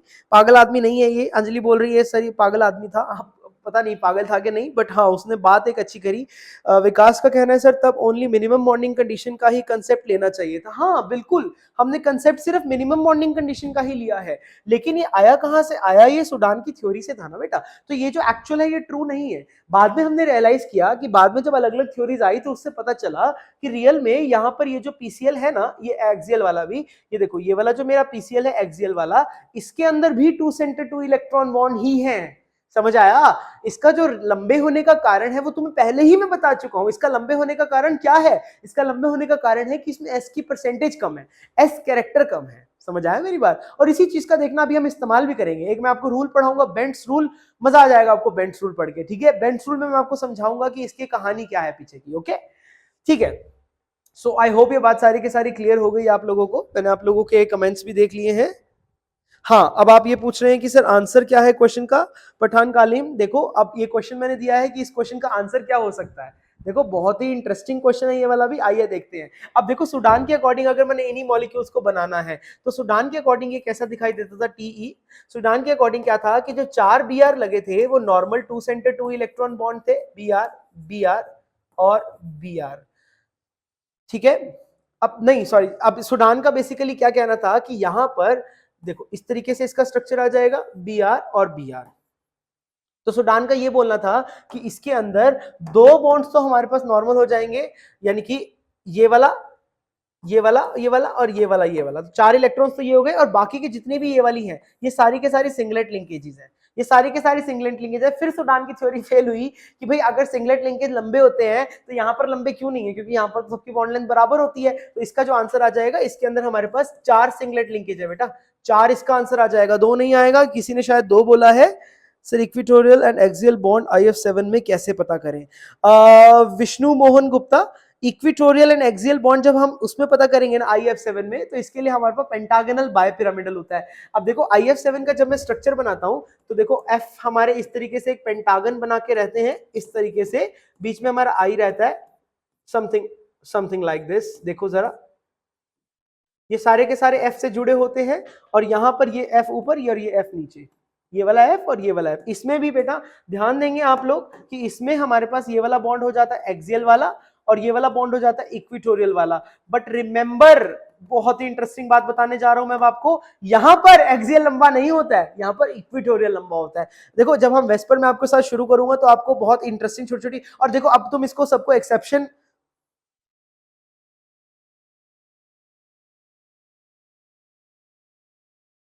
Okay sorry, what, Kalim, not Kalim, Kalim, Kalim. I'm sorry, Kalim. I read it wrong. I'm really sorry. Your name is Kalim. Okay, Kalim.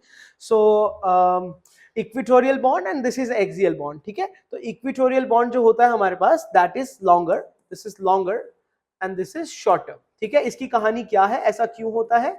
We will get into the details of this as well. अब पहले तो मुझे ये बताओ कि इसके अंदर मेरे पास सिंगलेट लिंकेजेस कितनी हो जाएंगी? इसके अंदर मेरे पास सिंगलेट लिंकेजेस होंगी, एक तो हमारे पास वॉपर बनेगा और बाकी की सारी लिंकेज हमारी सिंगलेट लिंकेज हो जाएंगी, यानी कि 6। इसमें आंसर आ जाएगा हमारे पास 6। वेरी इंपॉर्टेंट, ध्यान रखेंगे आप इस बात का। अच्छा 4 कैसे हुआ समझ नहीं आया, ठीक है मैं आपको बता देता हूं 4 कैसे हुआ। देखो अगर मैं टेल्यूरियम की बात करता हूं, मैं इसी मॉलिक्यूल की बात एक बार फिर से कर लेता हूं, देखो ध्यान से, आई एम सॉरी, अगर मान के चलो मैं इस मॉलिक्यूल की बात करता हूं TeBr6 की बात करता हूं, ठीक है। अब जो अगर आप वेस्पर थ्योरी आप मेरे साथ पढ़ेंगे तो आप वहां पर रियलाइज करेंगे कि जब भी हम TeBr6 की बात करते हैं तो TeBr6 के दौरान हमारे पास इसका जो शेप आता है दैट इज द ऑक्टाहेड्रल। तो जब मैं इसको ऑक्टाहेड्रल की तरह बनाऊंगा तो ऑक्टाहेड्रल जब मैंने इसको बनाया, देखो ना ये मेरे पास ऑक्टाहेड्रल शेप हो गई। अब ऑक्टाहेड्रल जब मैं इसको बना लूंगा तो ऑक्टाहेड्रल के दौरान देखो ध्यान से, F F F, oh I am sorry B R लगा हुआ है ना, यहां पे भी बी, ओहो इधर बी आर, इधर भी बी आर, इधर भी बी आर, इधर भी बी आर और इधर भी बी आर, यहां पर भी बी आर। अब देखो अगर मैं वैलेंस इलेक्ट्रॉन्स की बात करता हूं, वैलेंस इलेक्ट्रॉन्स की बात करूं तो बी आर के पास वैलेंस इलेक्ट्रॉन तो 6 ही है ना, 6 वैलेंस इलेक्ट्रॉन है। अब मेरे को चाहिए कितने, 2 ही चाहिए एक्स्ट्रा। तो उसने कहा कि इसने क्या कर रखा है, इसने इस तरीके से बॉन्डिंग कर रखी है कि कोई भी 2 ऑर्बिटल्स के साथ, मतलब दो भी 2 बॉन्ड्स में तो नॉर्मल बॉन्ड है, 2 सेंटर 2 इलेक्ट्रॉन बॉन्ड, यानी कि टेल्यूरियम के पास ये जो 2 बॉन्ड्स बने इसमें एक एक इलेक्ट्रॉन तो टेल्यूरियम का है, एक एक इलेक्ट्रॉन ब्रोमीन का है। बिल्कुल सिंपल, जैसा हम अभी तक पढ़ते आए हैं। बाकी के जितने भी बॉन्ड्स बने इन सबको इसने बाकी का नाम क्या दिया, सिंगलेट लिंकेज नाम दिया, जिसको मैं ये देखो इस तरीके से हाईलाइट कर देता हूं। ये मेरी सिंगलेट लिंकेज हो जाएगी, यानी ये वाली भी सिंगलेट लिंकेज है, ये वाली भी सिंगलेट लिंकेज है, ये भी सिंगलेट लिंकेज है और ये भी सिंगलेट लिंकेज है। ये जो मैंने हाईलाइट किया ये सिंगलेट लिंकेजेस हैं, क्योंकि इन सारी के सारी लिंकेजेस में एक एक इलेक्ट्रॉन है, और ये जो एक एक इलेक्ट्रॉन है ये असल में है किसका, ये असल में है टेल्यूरियम का। ये देखो ये भी टेल्यूरियम का, ये भी टेल्यूरियम का, ये भी टेल्यूरियम का और ये भी टेल्यूरियम का। तो टेल्यूरियम के तो 8 के 8 ही इलेक्ट्रॉन रहे ना, यानी कि टेल्यूरियम का जो ऑक्टेट है वो बर्बाद नहीं हुआ। ये सुडन का कहना था, but again this is wrong, ऐसा कुछ भी नहीं होता है। बट ये क्वेश्चन एग्जाम में आया हुआ है, सुडन की थ्योरी के अकॉर्डिंग ये कैसे आया, ठीक है। आई होप आपको बात समझ में आ गई होगी। सो 4 कैसे आया, यस सर वेस्पर से ही शेप एंड ज्योमेट्री निकाला, हाँ बिल्कुल। सर इसको निकालने का कोई और रूल नहीं है, मतलब सबको अलग अलग है? नहीं देखो रूल है, वेस्पर रूल है हमारे पास निकालने का। हाँ वेस्पर देखो सिंगलेट लेके निकालने का कोई रूल नहीं है, why, because I am telling you कि कोई बहुत प्रोमिनेंट थ्योरी नहीं है, but yes question has been asked on this theory as well, तो इसीलिए आपको मालूम होना चाहिए, ठीक है। हाँ बिल्कुल, हाइब्रिडाइजेशन जब आप पढ़ लोगे तो आपको और डिटेल में समझ में आएगा। यहाँ पे श्वेता कह रही है कि हाइब्रिडाइजेशन, बिल्कुल हाइब्रिडाइजेशन एक बार पढ़ो तो सही, तब तुम्हें और मजा आएगा, ठीक है। But again I am saying this is wrong, okay ठीक है जी। सो इतनी कहानी सबको समझ में आ गई होगी कि हमारे पास कैसे सुडन की थ्योरी में क्या गड़बड़ थी, ओके। और बाकी के जो न्यूमेरिक, बाकी के जो क्वेश्चंस थे वो भी आपको समझ में आ गए होंगे। अब आगे बढ़ते हैं हमारी नेक्स्ट और मोस्ट इंपॉर्टेंट थ्योरी, ये हमारा आज का आखिरी टॉपिक होगा, बट सबसे मतलब इसको कहते हैं ना last but not the least, last है बट लीस्ट नहीं है, सबसे इंपॉर्टेंट है। चलिए सिडविक थ्योरी अब हम पढ़ेंगे। सिडविक वो पहले इंसान थे जिसने हाइपरवेलेंट स्पीशीज के एग्जिस्टेंस को पहली बार एक्सप्लेन करने की कोशिश की कि हाइपरवेलेंट स्पीशीज एग्जिस्ट करती कैसे है। बहुत ही मजेदार बात है, अब मैं आपको बताने जा रहा हूं, ध्यान से सुनना, ठीक है। तो इसने बेसिकली एग्जिस्टेंस ऑफ हाइपरवेलेंट स्पीशीज को एक्सप्लेन किया था। हाइपरवेलेंट स्पीशीज बहुत इंपॉर्टेंट थ्योरी है। अब मैं अभी आपके कोई डाउट्स नहीं लूंगा 2 मिनट के लिए, let me complete this theory, ये पूरी मेरे को पढ़ा लेने दो, उसके बाद I will go back to the phone and check your doubts, okay. उससे पहले कोई भी नहीं, सुनना ध्यान से, ठीक है। जो भी आपके डाउट्स है होल्ड इट, कहीं पे लिख लो, फिर मैं बता दूंगा, सारे आंसर करूंगा मैं, ठीक है। चलो शुरू करते हैं। अब देखो मजे की बात क्या थी, है ना। देखो हुआ क्या, आपको पता है कि PCl5 तो एग्जिस्ट करता है, मानते हो कि नहीं मानते हो? PCl5 एग्जिस्ट करता है ना, और सिमिलरली ये एग्जिस्ट करता है। बट आपसे मैं पूछूं कि NCl5 एग्जिस्ट करता है या नहीं करता? नहीं करता। आप बोलोगे सर नहीं करता क्योंकि नाइट्रोजन जो है वो 5-5 बॉन्ड बनाने के असमर्थ है, नाइट्रोजन 5 बॉन्ड नहीं बना सकता। हाँ, मैं अग्री करता हूं कि नाइट्रोजन के बस की बात नहीं है 5 बॉन्ड बनाना। क्यों? क्योंकि नाइट्रोजन का जो इलेक्ट्रॉनिक कॉन्फ़िगरेशन होता है दैट इज 2s2 2p3। अब यहां पर मेरे पास 2d ऑर्बिटल नहीं है और इसके बाद अगला शेल शुरू हो जाता है, यानी कि 3s शुरू हो जाता है। सो यानी कि ये 3s, ये जो मेरा 3s, it will never participate in the bonding, है ना, never participate in bonding, participate in a bonding. This is most important point, ध्यान रखेंगे इस बात का, ठीक है। बट PCl5 बनाता है, क्योंकि आपको पता है कि PCl5 की अगर मैं बात करता हूं तो PCl5 मेरा क्या रहता है, 3s2p का 3p3, और ये 3d0 मस्त एकदम खाली पड़ी रहती है ना। तो यहाँ पे इसको हम यूज कर सकते हैं, दिस इज 3d0, ये बॉन्डिंग में पार्टिसिपेट करने लग जाती है और बॉन्ड्स बन जाते हैं, ठीक है। चलो मान गया मैं तुम्हारी बात। अब मुझे एक बात का जवाब दो, अब मुझे देखो, तुम खुद बताना। हाँ, जैसे PCl5 एग्जिस्ट करता है, क्या इसी प्रकार क्या PH5 एग्जिस्ट करता है? बोलो, क्या PH5 एग्जिस्ट करता है? बोलो भाई हाँ या ना। अब देखो, जो लोग कह रहे हैं हाँ करता है, वो लोग ये सोच सकते हैं कि भाई हाँ इसलिए एग्जिस्ट करता है क्योंकि सेंट्रल एटम तो फास्फोरस है, जगह तो है 5-5 बॉन्ड बनाने की, तो 5-5 हाइड्रोजन क्यों नहीं आके लग सकते हैं। और जो लोग कह रहे हैं ना, तो ना क्यों नहीं करता? चलो ये इसका रीजन, इसका आंसर तो मैं ही तुमको बता देता हूं कि भाई PCl5 PH5 जो है वो एग्जिस्ट नहीं करता है। बहुत इंपॉर्टेंट पॉइंट है, यानी कि जब मेरे पास साइड एटम हाइड्रोजन लगा है तब फास्फोरस की इतनी औकात नहीं थी कि वो अपनी d ऑर्बिटल को यूज कर ले बॉन्डिंग करने में। अब इसके पीछे की कहानी मैं आपको समझाता हूं कि इसके पीछे का क्या क्या इसके पीछे की प्लॉटिंग थी, क्या इसके पीछे का ट्विस्ट था, ठीक है। एक बार मैं आपको देख लेता हूं कि आप लोग क्या कहना चाह रहे हैं, इसकी वजह से थोड़ा सा और पता चल जाएगा। हाँ श्वेता, यहाँ पे आपका क्वेश्चन है कि why 3s not participate in bonding. बेटा 3s never participate in bonding क्योंकि शेल बदल गया है ना, शेल बदल गया। अभी रीजन बताता हूँ, अभी आपको क्लियर हो जाएगा कि मेरा कहने का मतलब क्या है, ठीक है। हाँ बिल्कुल, सबने सही आंसर दिया कि नो, कि PH5 एग्जिस्ट नहीं करता। आओ मैं इसका आपको रीजन समझा देता हूँ। देखो एक बार की बात है,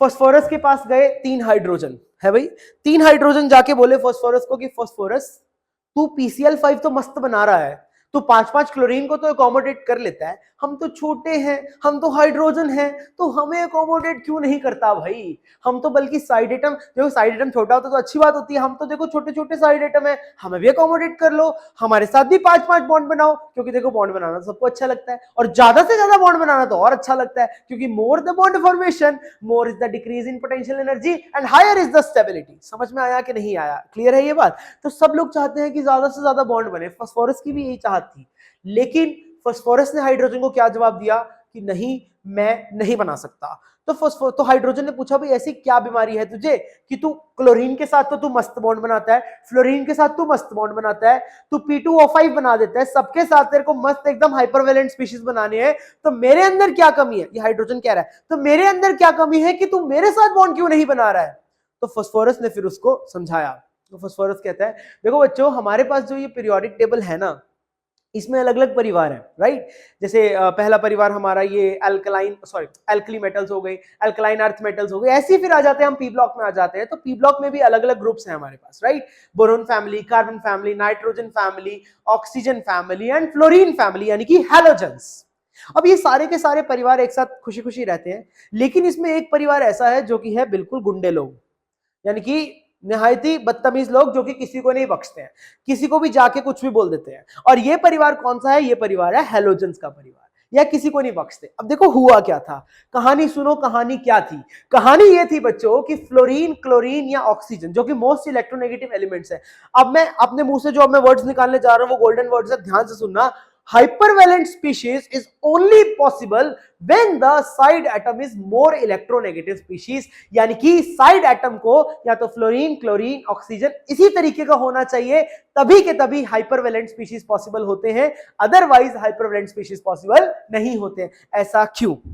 आइए जानते हैं कि ऐसा इसके पीछे की कहानी क्या है। देखो बच्चों, हुआ क्या था कि जब हमारा PCl5 कब बना था? PCl5 PCl5 हमारा तब बना था जब PCl3 बन चुका था और Cl2 आया था, तब जाके PCl5 बना था। चलिए आइए ऑर्बिटल्स की पिक्चर देखते हैं एक बार। तो ऑर्बिटल्स की पिक्चर जब हम देखने चले तो फास्फोरस के पास जो थी ऑर्बिटल वह थी 3s, उसके बाद फास्फोरस के पास थी 3p, और उसके बाद फास्फोरस के पास थी 3d। समझ में आया? यह मेरे पास 3d ऑर्बिटल थी, ठीक है। अभी थोड़ी देर पहले किसी ने पूछा था कि सर यहां पे ये 3s क्यों नहीं पार्टिसिपेट करता, अभी उसका रीजन क्लियर हो जाएगा। यहां पर इसके पास 2 इलेक्ट्रॉन थे, यहां पर 3 इलेक्ट्रॉन थे। जैसे ही फास्फोरस के पास आके क्लोरीन लगा, अब देखो फास्फोरस के पास आके सेंट्रल एटम पे कौन लगा, यानी कि सेंट्रल एटम पे आके क्लोरीन लगा, और क्लोरीन क्या है, फास्फोरस से मोर इलेक्ट्रोनेगेटिव, तो इसी क्लोरीन ने क्या इंपार्ट किया फास्फोरस के ऊपर, भर भर के partial positive charge. Because of this partial positive charge phosphorus के पास क्या बढ़ गई, फास्फोरस का बढ़ गया इफेक्टिव न्यूक्लियर चार्ज। देखो पहले फास्फोरस का न्यूक्लियस जो है वो इन ऑर्बिटल्स को खींच के रखा है अपने पास, यानी कि इनको जाने नहीं दे रहा, उड़ने नहीं दे रहा। लेकिन फास्फोरस के अगर मैं ऊपर भर भर के पार्शियल पॉजिटिव चार्ज इंपार्ट कर दूंगा, तो जिस शक्ति से, जिस स्ट्रेंथ से वो अपनी ऑर्बिटल्स को पहले खींच रहा था, अब पार्शियल पॉजिटिव चार्ज आने के बाद भी क्या वो स्ट्रेंथ सेम रहेगी या वो बढ़ जाएगी, वो स्ट्रेंथ बढ़ जाएगी, जिसकी वजह से हमारी ये जो 3d ऑर्बिटल है ये थोड़ी सी खिंच के आ जाती है नीचे की तरफ, यानी कि टुवर्ड्स द न्यूक्लियस चली आती है। इसी थ्योरी को बच्चों हम लोग कहते हैं ऑर्बिटल कॉन्ट्रैक्शन थ्योरी। समझ में आया? Because of this, because of, मैं लिख देता हूं यहां पे, बिकॉज ऑफ partial positive charge on phosphorus, 3d orbitals starts to contract, उनके बीच में थोड़ा सा कॉन्ट्रैक्शन आने लग जाता है, और जैसे ही वो कॉन्ट्रैक्ट होती है तो फिर 3s के इलेक्ट्रॉन को 1 मिनट नहीं लगता और वो जंप करके फटाफट से किस में चला जाता है, 3d में चला जाता है। समझ में आया कि नहीं आया?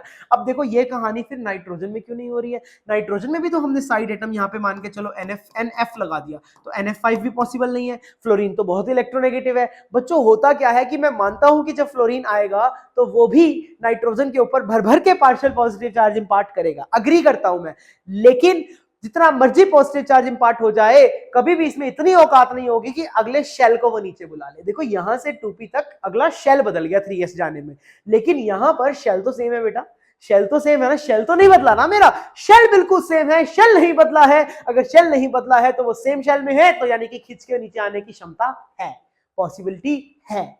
समझ में आया कि नहीं आया? This is the most important point. तभी आपने देखा होगा, आपने कभी भी इस बात को रियलाइज किया हो तो ये बहुत ही सिंपल सी बात है कि हाइपरवेलेंट स्पीशीज में, ये बहुत इंपॉर्टेंट कमेंट है कि हाइपरवेलेंट स्पीशीज जब भी अगर आप लेते हैं तो साइड एटम, जो भी मेरा side atom is always more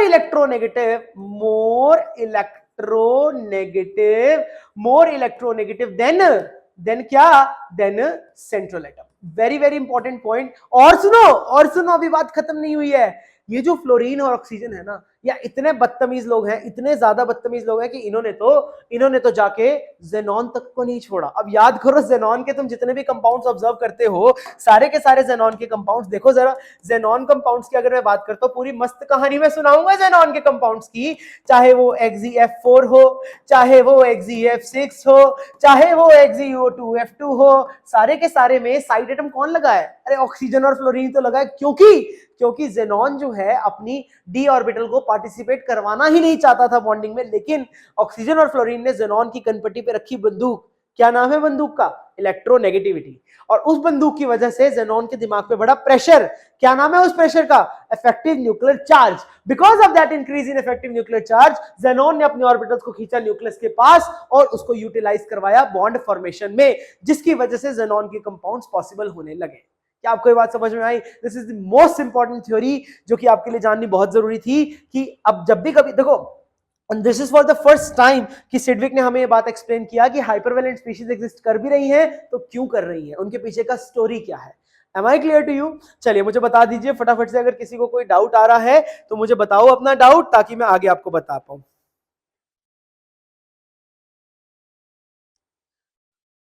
okay विशाल, आपको मैं दोबारा से एक्सप्लेन कर दूं। ड्रैगो मॉलिक्यूल, इप्शा ड्रैगो मॉलिक्यूल बेटा आएगा, अभी हाइब्रिडाइजेशन पढ़ा लेने दो, हाइब्रिडाइजेशन पढ़ा लेने दो, ड्रैगो भी सिखाऊंगा। ड्रैगो को मैं ऐसा रूल बताऊंगा, जिंदगी में कभी ड्रैगो का क्वेश्चन गलत नहीं होगा, पहले ही देखते पता चलेगा कि ये ड्रैगो है कि नहीं है। चिंता ना करो तुम बिल्कुल भी, ठीक है। Sir all xenon compounds form with halogen, yes बिल्कुल। ठीक है, ओके, मजा आ गया, क्रिस्टल क्लियर हो गया, चलो बहुत बढ़िया, ठीक है भाई, चलो मजा ही आना चाहिए, मजा ही आने के लिए आप लोग यहाँ पर आए हैं, मुझे बड़ा अच्छा लग रहा है कि आप लोग को मजा आ गया है ना। हाँ जी भाई, जेनॉन के जितने भी कंपाउंड्स होते हैं वो हैलोजन के साथ नहीं, सिर्फ फ्लोरीन और ऑक्सीजन के साथ ही मिलते हैं, मोस्ट इलेक्ट्रोनेगेटिव वालों के साथ ही, ठीक है। किसका डाउट था ये? आदर्श, आदर्श क्लियर हुआ बेटा, ठीक है भाई, crystal clear, crystal clear, crystal clear, बहुत बढ़िया, मजा आ गया आप लोगों के कमेंट्स देख के मेरे को तो। सो आई होप ये बात समझ में आ गई होगी आपको। सो ये बहुत ही सिंपल सी बात थी कि हमारे पास जब भी हाइपरवेलेंट स्पीशीज तभी बनती हैं, और इसी थ्योरी को ना हम लोग OCT के नाम से भी जानते हैं बच्चों, this is also called as orbital contraction theory, orbital contraction theory. ये सारी कहानी मैंने लिख दी है कि due to the because of the partial positive charge on p 3d orbital starts to contract, ठीक है। इसमें एक बात और लिख देता हूं मैं ताकि तुम्हें ध्यान में रहे हमेशा के लिए, ठीक है। ये बात ध्यान रखना कि जो साइड एटम होगा ना, side atom imparts partial positive charge on central atom which increases its z effective, जिससे कि इसका z effective बढ़ता है, and ability to contract the valence orbitals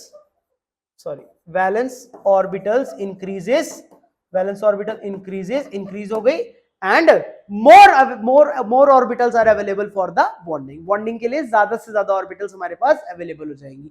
I hope आपको ये बात समझ में आ गई होगी, बहुत ही आसान सा कॉन्सेप्ट था, ठीक है। आज के लिए मैंने इतना ही सोचा था, ज्यादा आपको पढ़ाना नहीं है। समरी तो आई थिंक समझ में आ गई आपको, ठीक है। थैंक यू भी लिख दिया मैंने, ठीक है, ओके जी, इसको हटाइए। समरी में आपको आई थिंक सारी बातें क्लियर होगी। समरी तो यही है बस, जो आज के हमारे टॉपिक्स थे, बस मेरी यही था कि आपको सारे के सारे टॉपिक्स क्लियर हो, ओके। सो आप लोग को देखो, जब आप इसको पढ़ेंगे तो हो सकता है आपको दोबारा से डाउट हो। सब क्रिस्टल क्लियर सर, आग लगा दी, ओहो thank you so much sir. Book भी पढ़नी है क्या फॉर नेट? बिल्कुल, बुक्स मैं आपको बताऊंगा कौन सी पढ़नी है, बट अभी नहीं पढ़नी है आपको कोई भी बुक, जस्ट वेट। अभी मुझे थोड़ा सा और कंसेप्ट के अंदर डीपली घुस लेने दो। आज तो फर्स्ट लेक्चर था, कुछ भी नहीं था आज, मतलब मान के चलो ये कुछ भी नहीं था। अभी जब तुम आगे मेरे साथ पढ़ोगे, मतलब मैं तुमसे वादा करता हूँ कि तुम्हें मजा मैं दिलवा दूंगा, लेकिन सिर्फ मजा नहीं लेना है, हमें सीखना भी है। बस मैंने 2-3 बातें बोली हैं तुमको कि नोट्स अच्छे से पढ़ लेना, है ना। अभी डीपीपी को ना उठाइए, थोड़ा सा मेरे को पढ़ा लेने दो, 2-3 लेक्चर 4 लेक्चर्स ले लेने दो, उसके बाद आप डीपीपी को उठाएंगे तो आपको ज्यादा मजा आएगा, ठीक है जी, ओके जी। उसके बाद हाँ, बहुत चीजें फर्स्ट टाइम सुनी है, बिल्कुल पहली बार पढ़ोगे बहुत मजा आएगा। देखो ये बात सब जानते हैं कि हाइपरवेलेंट स्पीशीज क्या होती है, वो हर कोई बता देता है, लेकिन ये कोई नहीं बताता कि बनती कैसे है। ये कोई नहीं बताएगा कि साइड एटम और इलेक्ट्रोनेगेटिव होना चाहिए। ये कोई नहीं बताएगा कि साइड एटम की वजह से ही सेंट्रल एटम में पार्शियल पॉजिटिव चार्ज आ रहा है, जिसकी वजह से ऑर्बिटल्स खिंच के नीचे चली आ रही है। समझ में आया? तो ठीक है, आई थिंक आज के लिए बहुत है, हमारा टाइम भी हो गया। मतलब मेरा कहने का मतलब है कि देखो 15 मिनट पढ़े हैं, बट अगर मैं कोई भी नया टॉपिक शुरू करूंगा तो 15 मिनट में तो पूरा होने नहीं वाला है। एक बच्चे का बीच में डाउट था कि IF7 में सर 6 लिंकेज कैसे आ गई हैं, मैं वो ले लेता हूं ताकि वो बच्चा भी फील ना करे। देखो बेटा, किसका था मुझे याद नहीं है, बट आप देख लो इसमें 6 किस तरीके से हो जाएंगी। देखो आयोडीन के पास 7 वैलेंस इलेक्ट्रॉन होते हैं, 7 इलेक्ट्रॉन्स होते हैं। समझ आ गई बात? ठीक है, तो उसने क्या किया, 7 इलेक्ट्रॉन्स का यूटिलाइजेशन किस तरीके से किया कि किसी भी बॉन्ड में तो उसने क्या किया, प्रॉपर बॉन्ड बनाया, 2 सेंटर 2 इलेक्ट्रॉन बॉन्ड, और बाकी के जो 6 हैं, यानी कि जो बाकी के जो बचे हुए 6 इलेक्ट्रॉन इसके रह गए, वो सारे के सारे इसने यूज कर लिए सिंगलेट लिंकेज बनाने में। समझ में आया? ताकि टोटल इलेक्ट्रॉन 8 ही रह जाए। तो इसीलिए इसमें सिंगलेट लिंकेज कितनी आ गई? 6 आ गई। मैं बार बार बोल रहा हूं कि स्टूडेंट की थ्योरी गलत है, पर क्वेश्चन आया हुआ है, गेट में ही आया हुआ क्वेश्चन है कि बताओ इसमें कितनी सिंगलेट लिंकेजेस थी। तो अब आ गया है तो बताना तो पड़ेगा ही हमको, है ना। तो इसीलिए मेरे को ये पढ़ाना जरूरी था। और उसके बाद जो सिडविक की थ्योरी है वो तो गजब थ्योरी है, ठीक है ना।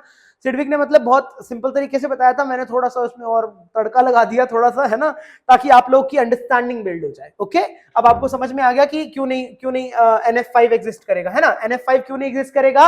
हालांकि फ्लोरीन भी नाइट्रोजन पे पॉजिटिव चार्ज तो इंपार्ट कर रहा है, लेकिन इतना भी नहीं कर रहा है कि दूसरा शेल ही पास आ जाए। इतनी किसी की औकात नहीं है कि शेल को खींच के नीचे ले आए। हाँ, within the shell orbitals को खींच के आगे लेके जा सकते हैं, कोई प्रॉब्लम नहीं होती। इसको बोलते हैं हम लोग ऑर्बिटल कॉन्ट्रैक्शन थ्योरी। समझ में आया कि नहीं आया? ठीक है भाई, समरी अपने आप देख लेना, इतने तुम बुद्धू बच्चे नहीं हो, अच्छे बच्चे हो, समरी हो जाएगा, ठीक है। Okay, thank you so much आप लोगों के साथ जुड़े रहने के लिए। विशाल, क्या डाउट है बेटा? लास्ट वाला एक बार क्या बताऊं मैं, मुझे बता दो प्लीज। हाँ जी हाँ जी, पीडीएफ अपलोड हो जाएगी विकास, डोंट वरी, पीडीएफ मैं अपलोड करवा दूंगा। I will give to the team introduction. बिल्कुल तापसी, इंट्रोडक्शन ही अगर आपको अच्छी लगी तो मैं आपसे वादा करता हूँ नेक्स्ट लेक्चर तो आपको गजब लगेगा, मजा आ जाएगा। अगले लेक्चर में मैं आपको ओवरलैपिंग सिखाऊंगा, और मैं तुमसे वादा करता हूँ, देखो सब लोग तुम्हें सिखाएंगे सिग्मा पाई डेल्टा, मैं तुम्हें sigma pi delta mu phi सारी की सारी ओवरलैपिंग सिखाऊंगा। इसके अलावा कोई ओवरलैपिंग ही नहीं बचेगी। और ओवरलैपिंग से पहले देखो, मैं अज्यूम ही नहीं करके चलता कि तुम्हें एटॉमिक स्ट्रक्चर या पीरियोडिक प्रॉपर्टीज आती हैं। मैं खुद ही एटॉमिक ऑर्बिटल्स भी पढ़ाऊंगा, खुद नोडल प्लेन कितने होते हैं, एंगुलर नोड्स कितनी, रेडियल नोड्स कितनी, सारी चीजें मैं खुद ही बताऊंगा। मैंने अगर ओवरलैपिंग पढ़ानी है तो मेरे को एटॉमिक ऑर्बिटल्स चाहिए, तो एटॉमिक ऑर्बिटल्स का सारा ज्ञान मैं खुद दूंगा। मैं नहीं मान के चल रहा, क्योंकि देखो इंट्रोडक्शन है, सब कुछ ही नए सिरे से पढ़ रहे हैं, तो अच्छे से पढ़ेंगे, अच्छे से मेहनत करेंगे, और अपना इस बार वाला ही हम लोग जो भी तुम एग्जाम क्वालिफाई करना चाहते हो उसको क्वालिफाई करेंगे। ठीक है जी, आई थिंक डाउट्स तो क्लियर हो गए। प्लीज मुझे बता दो अगर किसी का कोई डाउट पेंडिंग है तो मुझे बता दो, क्योंकि ना मैं नहीं चाहता कि कोई बच्चा ऐसे विदाउट डाउट के साथ ऐसे लेक्चर से जाए, है ना। लेक्चर इज ओवर, आज के लिए मुझे इतना ही बताना था। नया टॉपिक मैं शुरू कर नहीं पाऊंगा, क्योंकि अगेन नया टॉपिक अगर मैंने शुरू किया तो फिर कोई पॉइंट नहीं है, वो पूरा नहीं हो पाएगा। ठीक है, मैं एंड स्ट्रीम कर दूं।